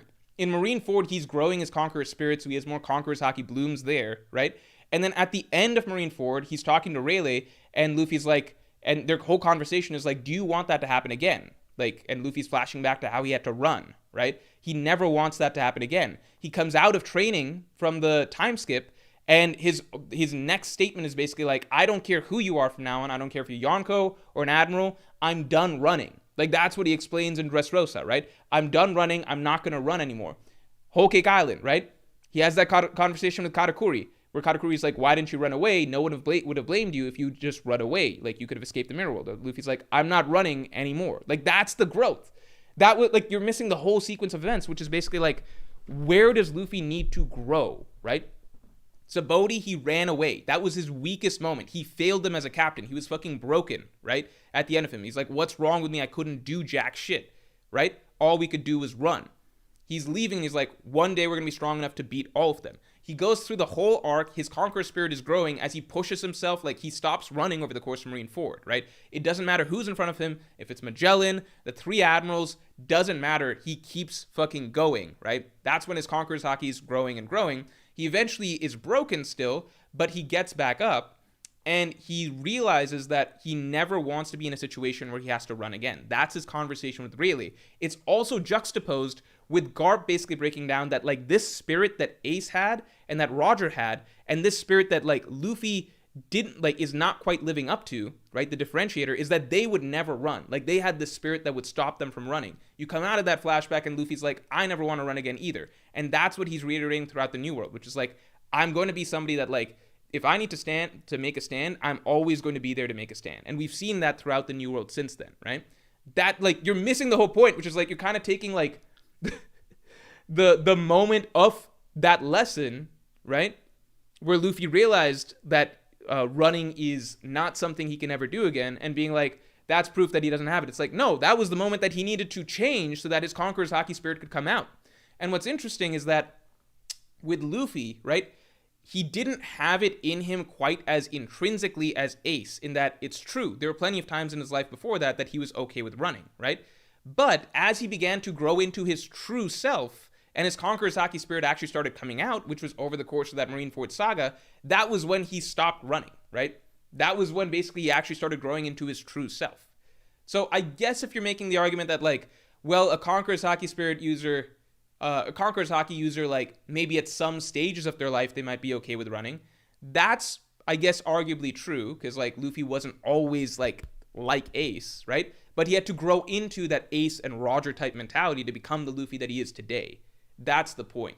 Sabo, I think that from what we've seen so far, he is supposed to be representative of someone who just straight up does not have that quality, because Sabo is older than Luffy, has been the older brother a lot longer, and we've seen Sabo in these situations a lot before, and he ultimately, his instinct is to run and to get away, right? Sabo is being paralleled with Ace. Luffy was always the younger brother, so he was the one that was being protected for a long period of time, so he was never in the situation of having to stand and protect his brothers the same way, right? It's when Sabaody hit and Luffy realized that, like, he now has people that he has to protect, the Straw Hats, and was not able to do so. That's when that sort of, like, protective internal conqueror's haki spirit kind of bloomed inside of him, and he started growing into that person. So, if anything, Sabaody basically reinforces the point. If you want to say that maybe Sabo has that spirit inside of him, it's possible, and maybe that's something that has to come out. But the tricky thing with that is that, like, Oda's already kind of made that the distinction point between Sabo and Ace, right? Sabo will run, whereas Ace will stand, right? That was what was shown in their early days as children, and that's what's still being shown right now after all of this, right? Like, Ace just would never run away from the Gorosei. It would just never happen. Dripty Sauce, thanks for the 2. Both Sanji power-ups great, not as strong as Natty King. I mean, that's its own discussion. Sanji doesn't have to be stronger than King necessarily to be Yonko first mate level. He just needs to be stronger than Katakuri. Or equal to Katakuri, even. Bonfagum, thanks for the 7. When do you think Oda's going to do an arc cutaway, assuming Egghead is the new standard? My guess is Oda wants the Gods Knights to consolidate their forces. I feel like it's going to be during that period of time. I think it's going to be after the Gods Knights leave Elbaf, because I do think the Gods Knights are going to leave Elbaf with something. And I think the Straw Hats are going to go into recoup mode, like get back on their feet. Elbaf gets back on their feet. I think during that period of time we'll run away. Dripty Sauce, thanks for the 2. Morj, Ifrit Jambe is a burst attack. He passed out. No, I don't even know what to discuss about this. He passed out because he was fucking exhausted after the entire fight with Queen and having his fucking biology fucked with the eyebrow switching and everything like that. He used Ifrit Jambe against the fucking cat in Elbaf just now. He didn't fucking pass out. It had no adverse effects on him. Akash Bana, thanks for the 5. Dofi seems the only exception to your proposed idea of a conqueror avoiding conflict with Kaido and Kuzan. Even Chinzhao's more of a conqueror than him. Doflamingo is probably the weakest in terms of conquerors haki spirits that we've seen so far. Like, look at fucking Boa Hancock in that, like, the Marines all showed up to her doorstep and were like, she's like, I'm gonna fucking fight them all head on, right? Doflamingo showed fear. I think it has not been established yet that conquerors haki users can't show fear. Like, even Zoro has shown fear and apprehension of, like, taking on more threats than they can shoot, right? He wasn't just like, oh, let's go take on Big Mom and Kaido at the same time when he found out about that situation, right? Having caution is fine. The fear that Doflamingo showed was out of character, or for a conquerors haki user, you would probably say, but I don't think he showed fear to Kuzan. He did not show fear in terms of Kuzan. He seemed fine with taking on Kuzan, but he did decide that, like, it's for the best not to. And I think that reflects the fact that Doflamingo's conquerors haki spirit is not as strong as most other characters that we've seen. An interesting thing is that conquerors haki users can avoid conflict. It's not about just taking on any fight for the sake of taking on any fight. We saw in Odin's flashback that, like, Whitebeard, he would avoid conflicts with the Marines if it was inconvenient, right? Like, he didn't want to get into fights just for getting into fights. He wouldn't just fight for the sake of it. But that's not the same as beating a retreat when it's something that, like, someone that you have to protect. That's why Whitebeard ultimately has no scars on his back. That's the message there. But it's also not the same as being stupid. Like, Shanks doesn't go around just, like, picking fights with Higuma or whatever just because he wants to pick a fight with Higuma.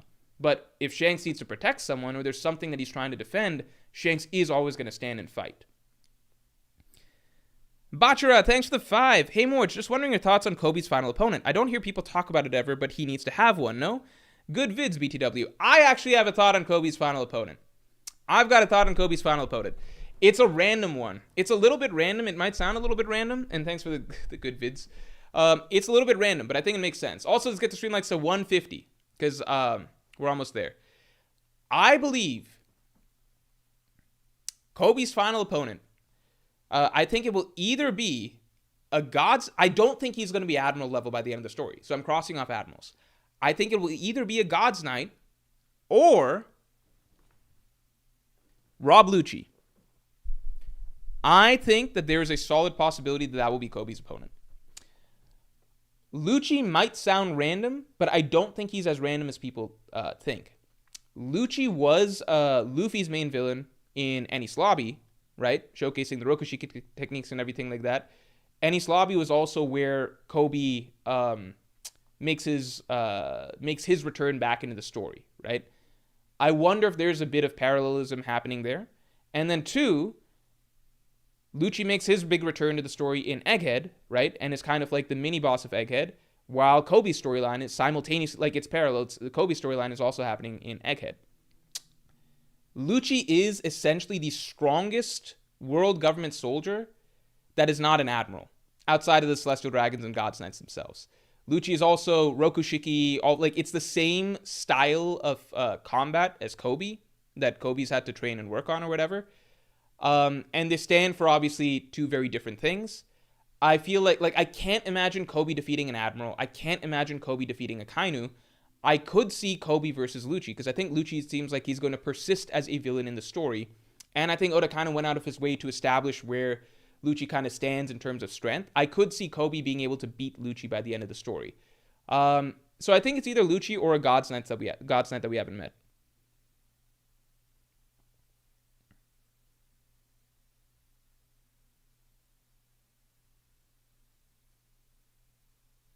Mountain Eater says Lucci will switch on our side. The thing about that is Lucci is legitimately one of the most evil psychopathic characters in One Piece. Like, this is a dude at 13 years old killed 500 innocent hostages because it was convenient. Like, Lucci has been established to be the most cold-blooded murdering weapon the world government has ever had. Lucci, like, I think just because Lucci showed some care towards Kaku, like, hey, don't kill my friend Kaku, because Kaku saved his life and did surgery bills and stuff like that post Enies Lobby, I don't think that's the same as Lucci actually turning into a good guy. Like, Lucci is up there in terms of most evil villains we've had. Lucci's like 3rd after Doflamingo and Enno in terms of like actual like Strahd enemies. Dare Boppler, thanks for being a Yonko tier member for 4 months. You get 1 year to prepare for a fight in the One Piece world. What do you do if Devil Fruits and Haki is not allowed? Ways to get stronger, tier list soon. I think I would look at what Usopp does. I think I'd try and get my hands on some Sea Stone. Impact Dial is obviously very hard to get your hands on, but I think Sea Stone would be the first thing that I go looking for.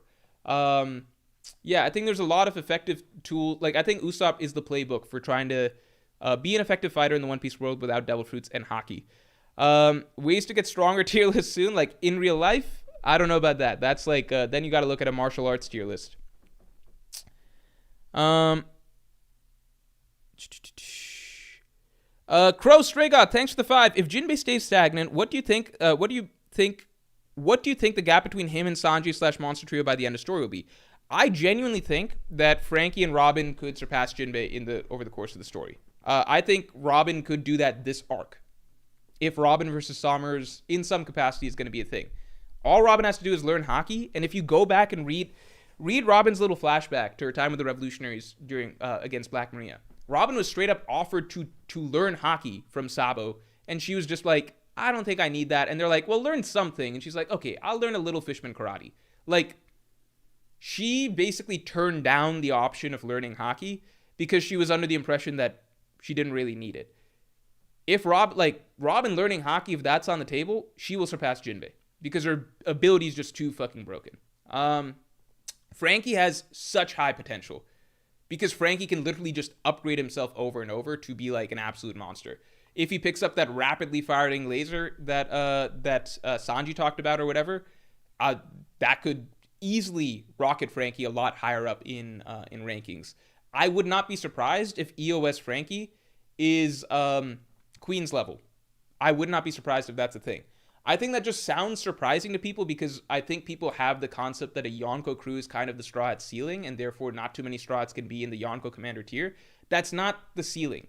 Like, we're seeing already from the Gods Knights that there are levels to this that it can't just be, like, there are 9 fucking Gods Knights, 8 or 9 Gods Knights, right? The rest of the Straw Hats also need to be a lot stronger as we go through the story, right? Just because the Beast Pirates and the Big Mom Pirates were our enemies in the last couple arcs does not mean that's going to be the same standard of enemies going forward. So I could see Robin passing Jinbei. I could see Frankie passing Jinbei. I could see Bonnie, if she joins the crew with her abilities and continues to improve, I could see her passing Jinbei.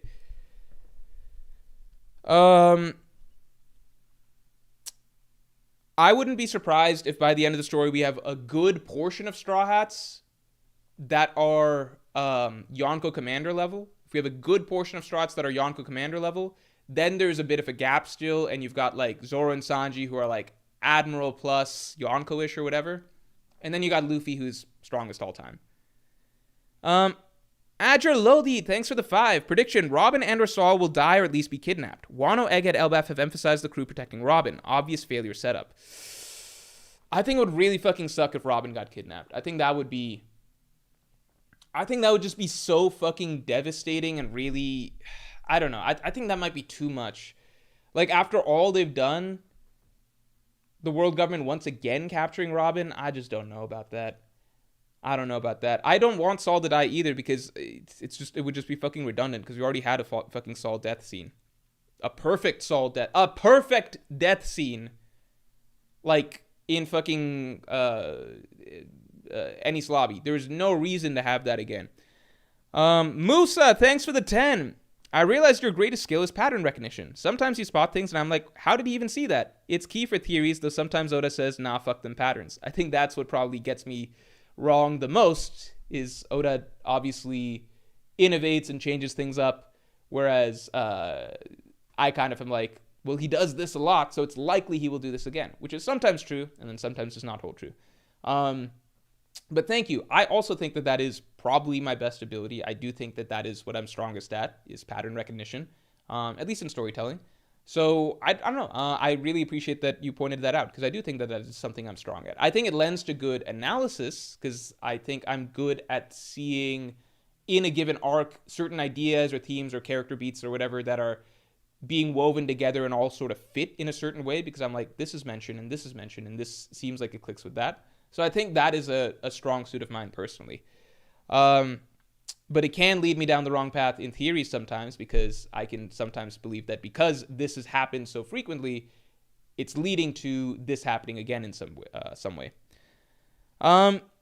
Julian02, thanks for the 10. Read an interesting theory on how Fishman Karate and some other applications could be a way to hurt the Holy Knights. It's referenced the different styles used by the revolutionaries along with the Shimotsuki swordsmanship as an option. That's interesting. So would they all have to fucking learn Fishman Karate then?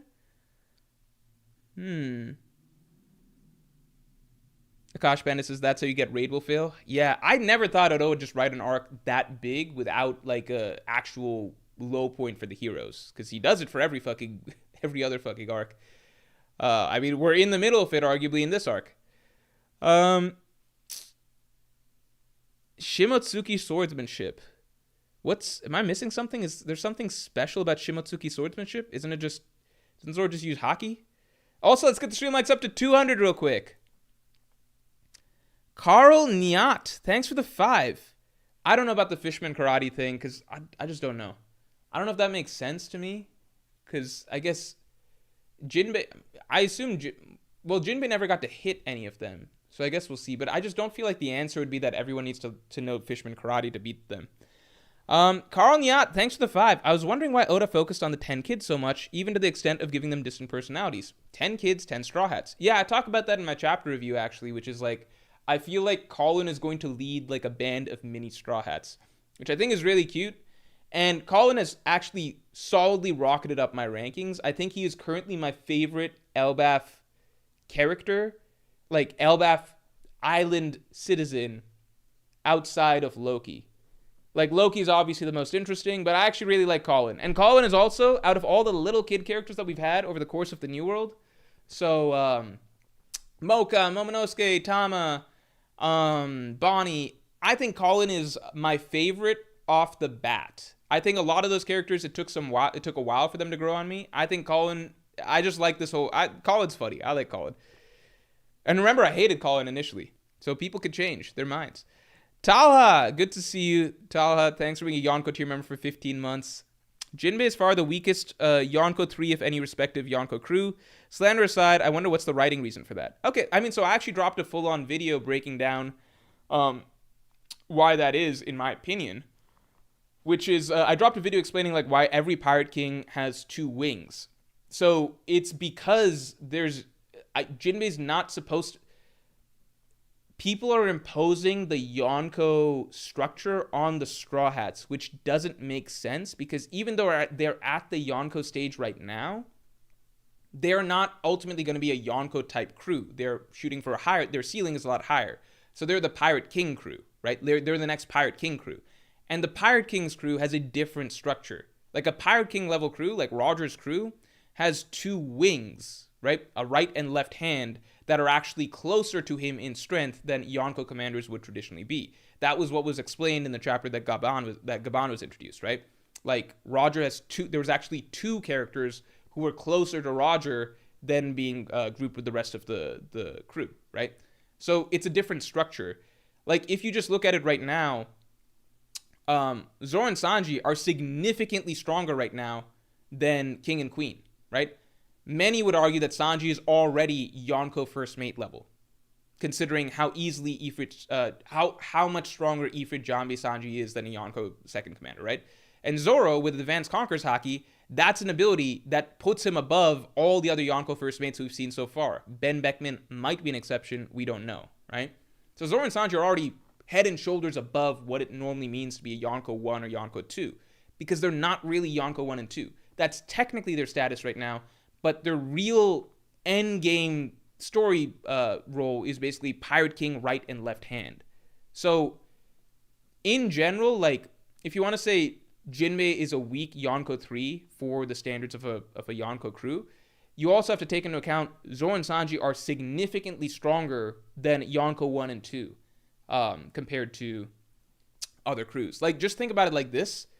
Luffy, like, most people would say that Luffy is not quite as strong as Kaido at this point due to stamina issues with Gear 5th or whatever, right? But Zoro and Sanji are clearly stronger than King and Queen at this point, right? Meaning that the gap between captain and first and second strongest in the Straw Hats is smaller than the gap between Kaido and his first and second strongest and his three commanders, right? So the Straw Hats are already different than other Yonko crews in that, like, their first and second is stronger than traditional first and seconds and is closer to the captain in strength. Like, the gap is smaller. So it's really not about Jinbei. It's about, like, how the monster trio is a different dynamic than, like, the usual Yonko dynamic where it's, like, Yonko up here and then their commander's, like, way down here.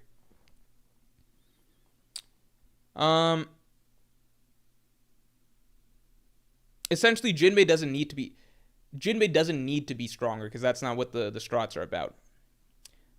Tom, thanks for being a Yonko tier member for 31 months, man. Do you think Oda will do something with armament haki so it's not just worse conquerors?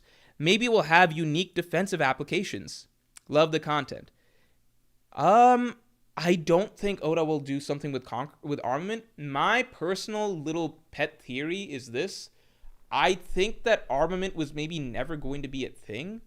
I think my personal guess is that Oda always had this concept of haki in the story from, like, way back, right? And he thought of haki as this ability that allowed characters to have energy, right? Kind of like Dragon Ball Z-esque energy that powers their attacks and all that and manifests their will and allows them to do these sort of spirit energy type attacks, right? And also byproduct allows them to hit Logia. I think that was always in the cards. I think as the story got further, it's possible that all along haki was something that Oda kind of intended to only give to the strongest characters, like Shanks flexing Conqueror's haki from the first chapter, Shanks flexing it again once he gets to Whitebeard's ship. I wonder if Oda was always just like, yeah, the strongest characters will have haki. And then I wonder if at some point Oda kind of shifted to think that, like, it might be too limiting to say that only the strongest characters have this ability. So he might have shifted it, and that would lead to complications with the Logia situation. So he might have shifted it to be like, okay, there'll be two grades of offensive haki. There'll be, like, armament is, like, something everyone can do, but then Conquerors is, like, the really cool one where they can, like, exude their will through and knock people out, and, like, that's, like, the really powerful one. I feel like that's a possibility, and I feel like Oda then worked in observation haki as well. Like, I would not be surprised if haki was originally going to be something that's very, very, very special in the story. And then Oda eventually came up with, like, a tiered system to kind of, like, still make it very special for a select few, but not make it so rare that, like, some characters just would be helpless in certain matchups without haki. That's my random thought. That's a thought that's not really based on anything. But it's just something that to me somewhat sort of makes sense when you consider how much armament and Conquerors overlap. It's just that one is a better version of the other when it comes to offense. Akash Panda, thanks for the 10. Not running away is also portrayed as a fault in Roger and Ace. Shanks saying he wished Roger had run away sometimes. Shanks himself not only being okay with running, but saying it's needed for growth. Shanks doesn't say it's okay to run, though. Shanks says it's okay to shed tears. He says it's okay to lose, face defeat, and shed tears. It's not portrayed as a fault in Roger and Ace. It's portrayed as a double-edged sword. Lots of times what makes you so strong in One Piece is something that can get you killed. Like, I don't think it's ever... It is portrayed as a fault in Ace, but it's also what makes him so strong. It's the same way that Luffy's reckless stupidity is technically a fault, but it's also what makes him this force of nature that no one can stop. Zoro's unwillingness to back down, no matter what, even if it means death, when he's facing, like, Mihawk, when he's facing Kuma, it's technically a fault, but it's also what makes them so strong. It's never portrayed as something that they need to grow out of or change. Shanks is not somebody that runs. He doesn't. Like, every single time in the story that there's been something that actually needs to be fought for, Shanks stands his ground, right? There's a difference, like, Whitebeard not having a scar on his back. That is something that's a symbol of what makes him so strong, right? I think you're conflating the fact that, like, they don't always, like, specifically go out of their way to fight with the notion that running away is, like, a good trait or something, right? Like, running away is a good, smart trait, but it detracts from your strength. That's different from just being like, blindly will fight anyone anytime. Like, Whitebeard would avoid fights with the Marines if it wasn't necessary. Roger snuck into Big Mom's territory to steal the poneglyph because it wasn't necessary to fight Big Mom. But anytime there's actually something that needs to be protected, it's very, very clear that Conqueror's Haki, like the strongest wills, they do not run. No scars on your back.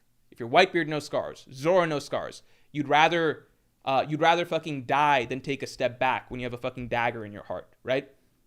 That's what it means to be strong in the One Piece world. There is no lesson ever that like Roger's refusal to back down is something that Luffy needs to learn from. It's the other way. Luffy had to learn to basically be like Ace and Roger and be prepared to take on anybody, no matter who that is, right? The fact that Luffy stood up and tried to fight Kaido in Act 1, even though he lost and could have died for it, ultimately, that same will is what makes him capable of unlocking the highest level of strength at the end of the arc, right? Whereas Law, who strategically chose to run, is never going to be able to unlock Advanced Conqueror's Haki like Luffy did against Kaido. It's basically the idea is that it's not black and white, but if you want to reach the very top of the One Piece world, you need to be willing to impale yourself on this double-edged sword and keep going. Dick so small I piss on my balls, thanks for the 5. Luffy fled from the Elders, Whitebeard fled from the Navy, Doflamingo fled from Suru, not running was an Ace/Roger father-son thing, also I won prediction. Oh shit, let me make you sorry, I didn't see you last time.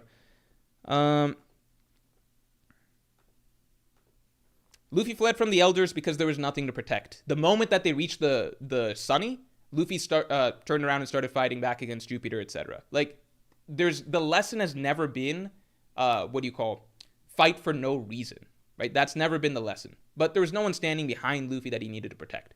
If there was, Luffy would not have budged an inch against the Elders. Like, not an inch. If there was a crewmate behind him, he would not have budged. Whitebeard fled, like, you're missing the explanation I'm giving over and over, which is nuance, right? Nobody is saying, it's never stressed in the story, fight for no reason. That's one of the key lessons, which Shanks instills in Chapter 1. At the same time, Whitebeard had no scars on his back. Not a wound of retreat. Not a single wound of retreat. That is what the narrator tells us, right? Not a wound of retreat. Meaning that once he has stood to fight, to protect someone, he is not turning back. Whitebeard told the rest of his crew to run away from Marineford while he stood his ground to fight the rest of the Marines on his own. That is what it means to be a Conqueror's Haki user. Does that make sense? It is not just a Roger Ace thing. You need to fucking Zoro. No wounds on his back. A mark on the swordsman's back is a swordsman's shame. Shanks does not run the moment he stands his ground to protect something. It's not just a Roger Ace thing. Ace had the particular personality trait of being too belligerent and getting into fights for no reason, often when there wasn't anything that actually needed to be protected. Like, he was just protecting Whitebeard's name when he turned back to fight Akainu, right? So that's a case of it going too far. But it is never suggested that, Roger's trait of, like, choosing to stand and fight and defend his crewmates no matter what and turning into a demon is some sort of flaw of his. Ace had the anger issues that a lot of other Conqueror's Haki users don't have. That's one of the big issues that Ace had. But the idea of, like, no scars on your back, no retreating, no backing down when it matters, that's what it means to be a Conqueror's Haki user. I don't know what the narrator would need to say to make you understand that when Whitebeard's final fucking moment is literally not a single scar of retreat marked his back. I don't know what would need to be spelled out for you. Mingo Mango, thanks for the 7. Hello, Mr. Mork. Is Fujitora's fruit a part of his swordsmanship? If yes, what on earth does Shanks have that he doesn't use in tandem with his sword? Oh shit, we're getting into Shanks Mihawk shit. All I can say is that Fujitora's fruit, I feel like devil fruits are inherently cheating when it comes to, like, sword, like who's a stronger whatever swordsman or whatever. But that's not the same thing as with Shanks, because Shanks, it's Haki. And as far as we've seen, Haki is always tied to, swordplay is always tied to Haki, right? So, what could Shanks possibly have that we have not seen yet or whatever, that he doesn't use in tandem with his sword? I don't know. All we know is that from the Joy Boy Haki Knot moment, you can have the strongest move or attack in One Piece without actually using any sort of physical punch or physical sword strike, right? Joy Boy Haki Knot, most powerful Haki display in One Piece, strongest Haki display in One Piece, Strongest attack in One Piece, defeated 4 elders at the same time, no sword involved. Implied that Shanks can do something similar by the Giants, right? That's all I'm saying. That's all I'm saying. There's nothing else to say other than if we want to debate the Shanks-Mihawk thing, we can go ad nauseum. I say let's just wait and see in the story. I'm always okay. If you go back and look through my top 30 rankings, I'm always okay with moving characters up and down based on showings, right? At the moment, it seems to me that Shanks is built up as a more significant force than Mihawk over the course of the story, right? There is the issue that Shanks has only showed using his sword so far, whereas that would make Mihawk a stronger fighter. We have recently been shown that the strongest attack in One Piece actually can just be a pure hockey blast without any sword needed, and that it's been implied that Shanks can do something similar. So, I am just going to wait to see Shanks in a full-out fight with, somebody who's actually on his level. That's it. If he's just using his sword throughout that fight, Mihawk's stronger. That's it. That's all I need to see. I am down for the Mihawk above Shanks agenda. I just actually need to see Shanks in a fight with somebody else before I'm going to be that's the case. I don't know why such a thought is that offensive to Mihawk fans. I'm down for that. I'm good with that. I'm down to put Mihawk above him. I'm down. I'm cool with it. I'm cool with that. We'll wait and see. That's all I got to say.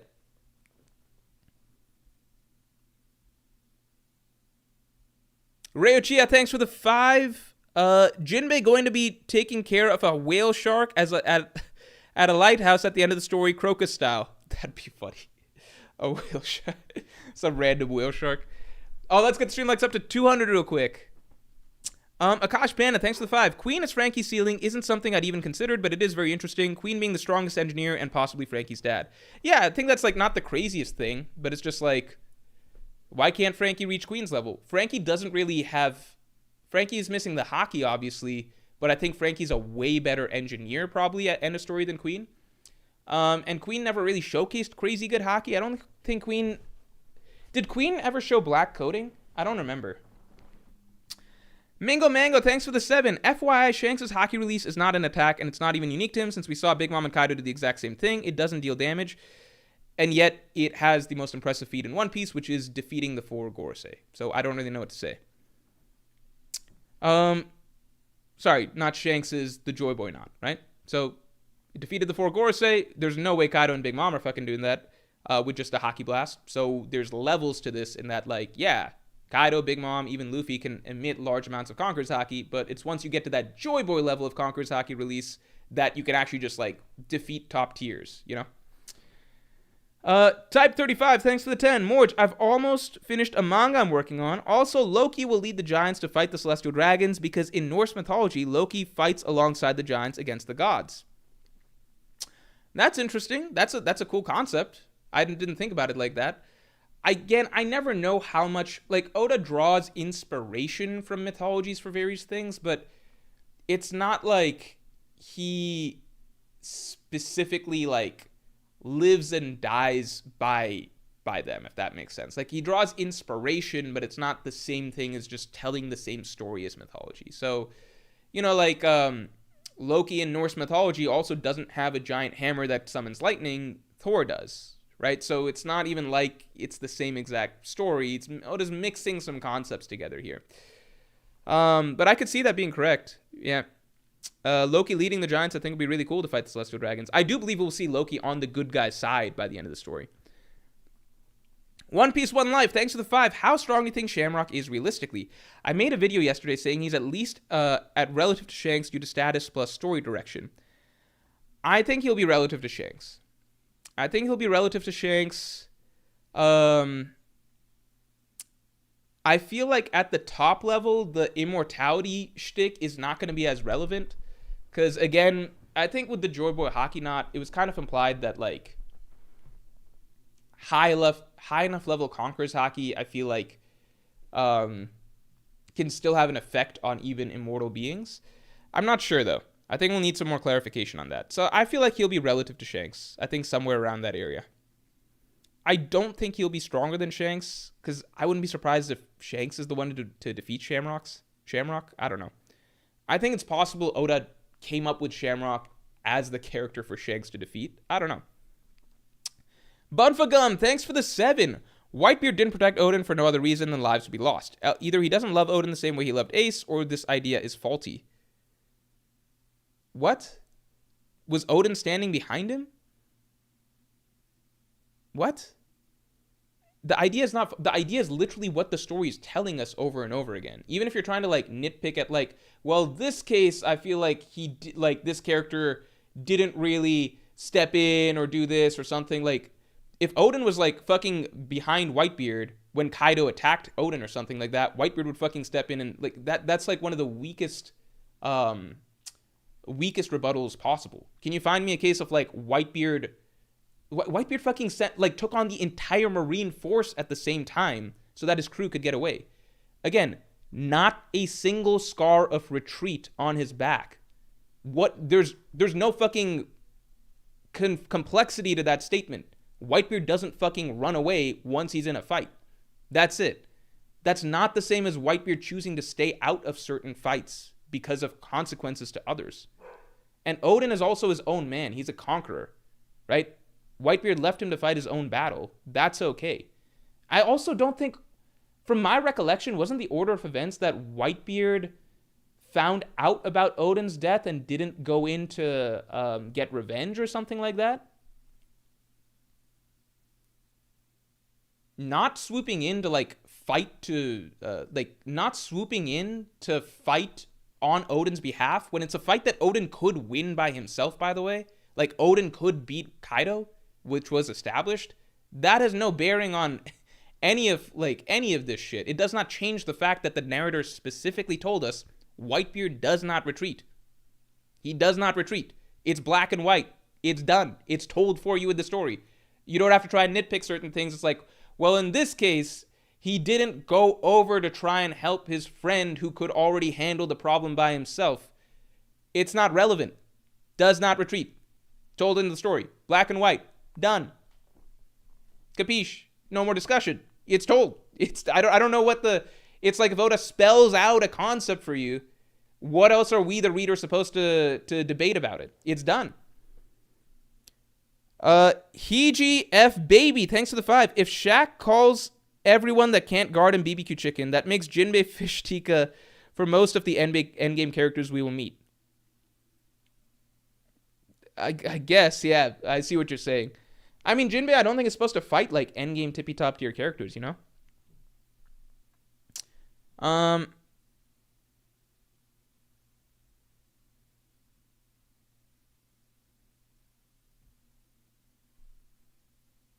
Stormfox, thanks for the 2. Gunko versus Zora's sense of direction. He can't follow. Somebody mentioned that last stream. I thought that was really fucking funny. That like Zora might be the ultimate natural counter to Gunko, just purely because of poor sense of direction. That would be one of my favorite uses of a. It would be like similar to, like I said before, it'd be similar to like Usopp and Perona's gag, where Perona's ability doesn't work on Usopp because he's always negative. Zora will get lost following Gunko's arrows. Yeah, I agree, Stover. I think that'd be funny. Sean Easton, thanks for the 5. When you eventually do the waifu stream, you should make it a whole thing. Have chatters either submit essays or short videos for their picks. It sounds like you feel strongly about this, Sean Easton. You should also bring in other YouTubers to push and de-rank one of the big choices. Will be fun, however it's done, to be honest. If I have to do the waifu stream ever, if that's what you guys vote for, I'll probably try to downplay its significance as much as possible and try and get the cringe over with as quickly as possible. So I'm probably not going to make a huge deal out of it. Captain T, thanks for the 20. Thanks for the 20, man. I really appreciate it. Just got to say how satisfying it is to see respect put on Luffy's name. Don't provoke Straw Hat. Not here to fight an emperor. Makes me so happy to see the goof become a recognized terror of the sea. Yeah, that is always satisfying to hear. I remember like once they left Wano, I was a little bummed about like some of Luffy's first couple interactions. It was like Bonnie met him and she's like, there's no way you're actually an emperor, because she just didn't view him like that. And then Lucci was like, I don't consider Straw Hat Luffy an emperor. But then from then on, I think throughout Egghead, they put respect on his name as an emperor. Like, orders not to engage Straw Hat Luffy the emperor. Like, we've got to send a whole fucking Buster Call to take on Emperor Straw Hat Luffy. Like, York being like, save me from Straw Hat Luffy.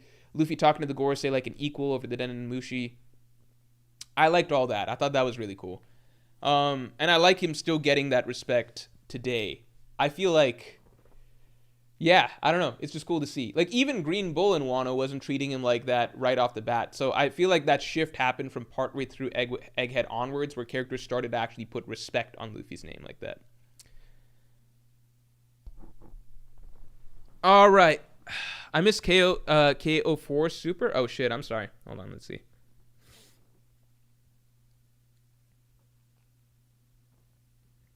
KO4. Shit, this must have been a while back.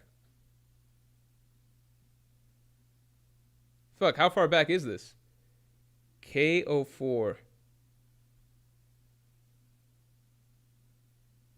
This must have been really fucking far back. Oh my god, is this like the fucking beginning of the stream?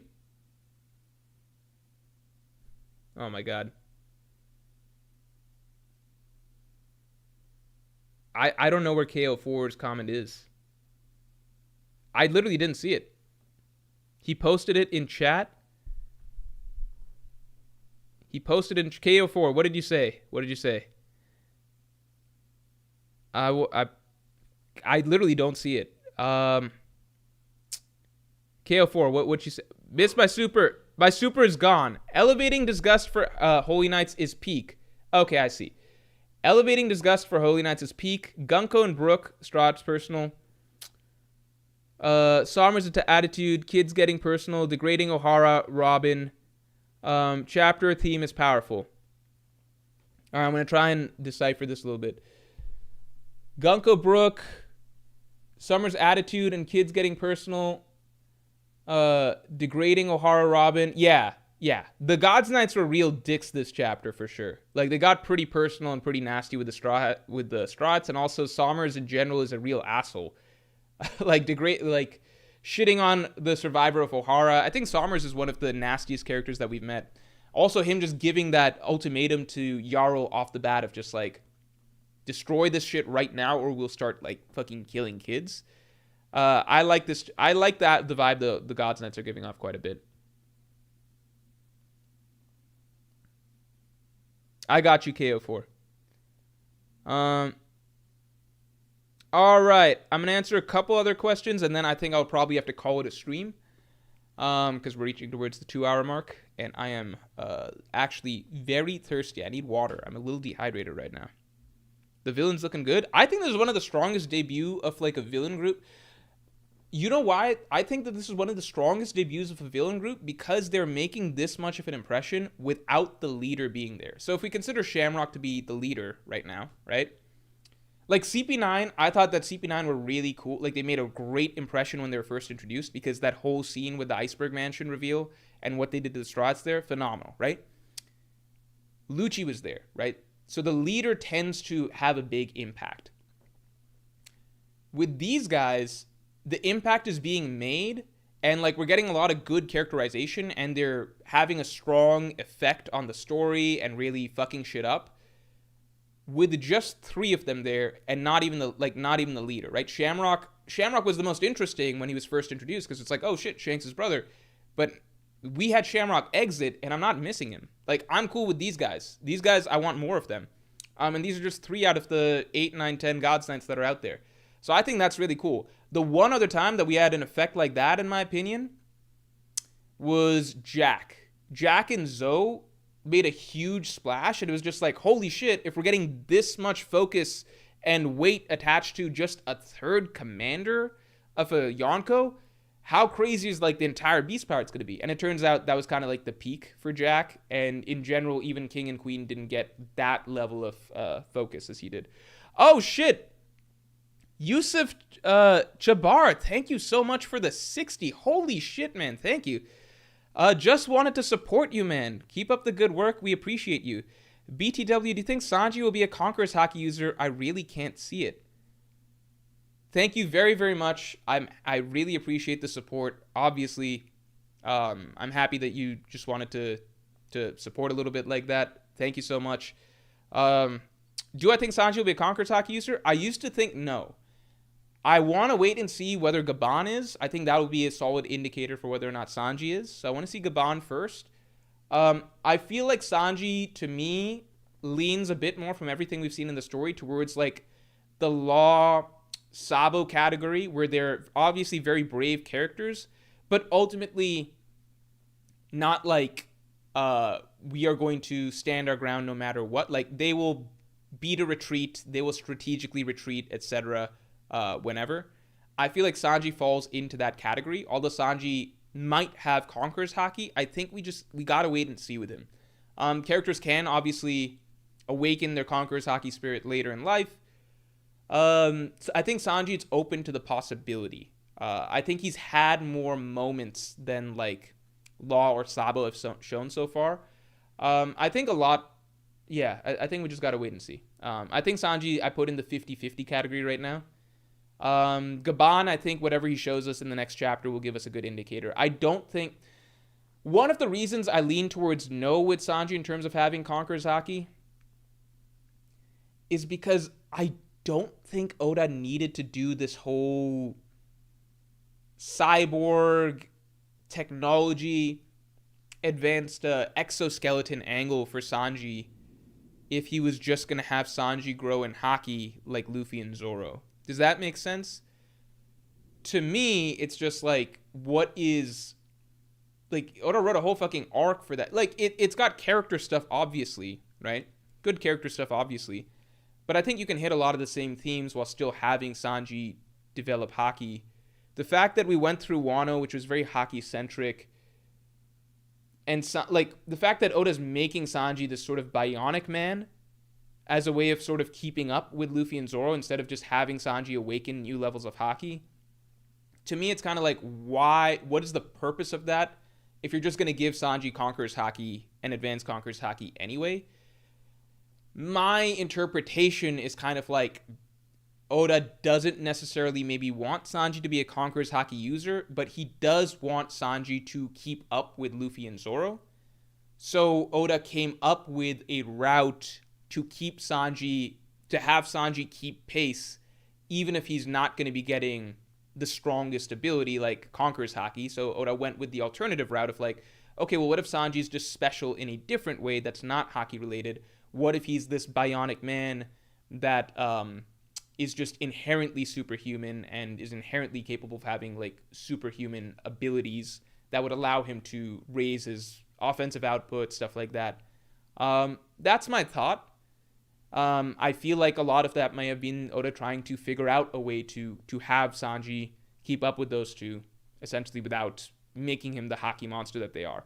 That's my thought, but I might be totally wrong about that. We will find out maybe in the next couple chapters with Scopper Gaban. Maybe Sanji has it. Cup, thanks for the 5. My immediate thoughts about the 10 kids kidnapped was how they parallel the Straughts. If you look back at the chapter, it lines up pretty well. So what's funny is, like, I talk about this in my chapter review too, the parallels. And I was kind of like reading through each of the kids, and I was like, are each of them like representing a Straw Hat individually? I was like kind of looking at their designs and stuff and personalities. I don't know if that's the case, but like it's kind of like I might be forcing it a little bit, but I could see some of the parallels. And we even got, I think, some interactions with these kids earlier, I believe, in where is it? Is it the same kids? No, it's not necessarily the same kids. Like, I could see one being kind of like the Chopper of the crew, one being like the Usopp, one being like the Nami, one being like the Robin. I could see it. But the thing is, I see a couple that seem kind of like potentially the Usopp of the crew or something. This would be really funny if it's just like a mini group of Straw Hats that are trotting out. I would really like that. I would actually genuinely enjoy following them. I just don't know if all the personalities perfectly line up. All right, everybody. I think I'm going to just about call it here. I'm just about going to call it here. I think that the chapter was really good. Really fucking looking forward to next chapter. I think next chapter is going to be an absolute banger once we get Gaban versus the God's Knights, presumably, and probably Robin versus the God's Knights. Really looking forward to next chapter. This arc has just been... I've just been loving this arc. This is like classic One Piece stuff to me that it feels like an arc that I've been waiting on for a long, long, long time. Even if it's not the craziest, most exciting thing, like it's not like crazy shit happening just yet. You got to remember that like Egghead took a bit before, well, Law versus Blackbeard was happening in the background, but like Egghead took a bit before like all the crazy outside world shit started happening. This arc will ramp to some crazy stuff. Right now, I'm just happy with what we're getting narratively for the characters and what this is setting up for our main cast of characters. Akash, thanks for the 2. This is the last question. Why are the long-nosed people in One Piece so negative? I don't know.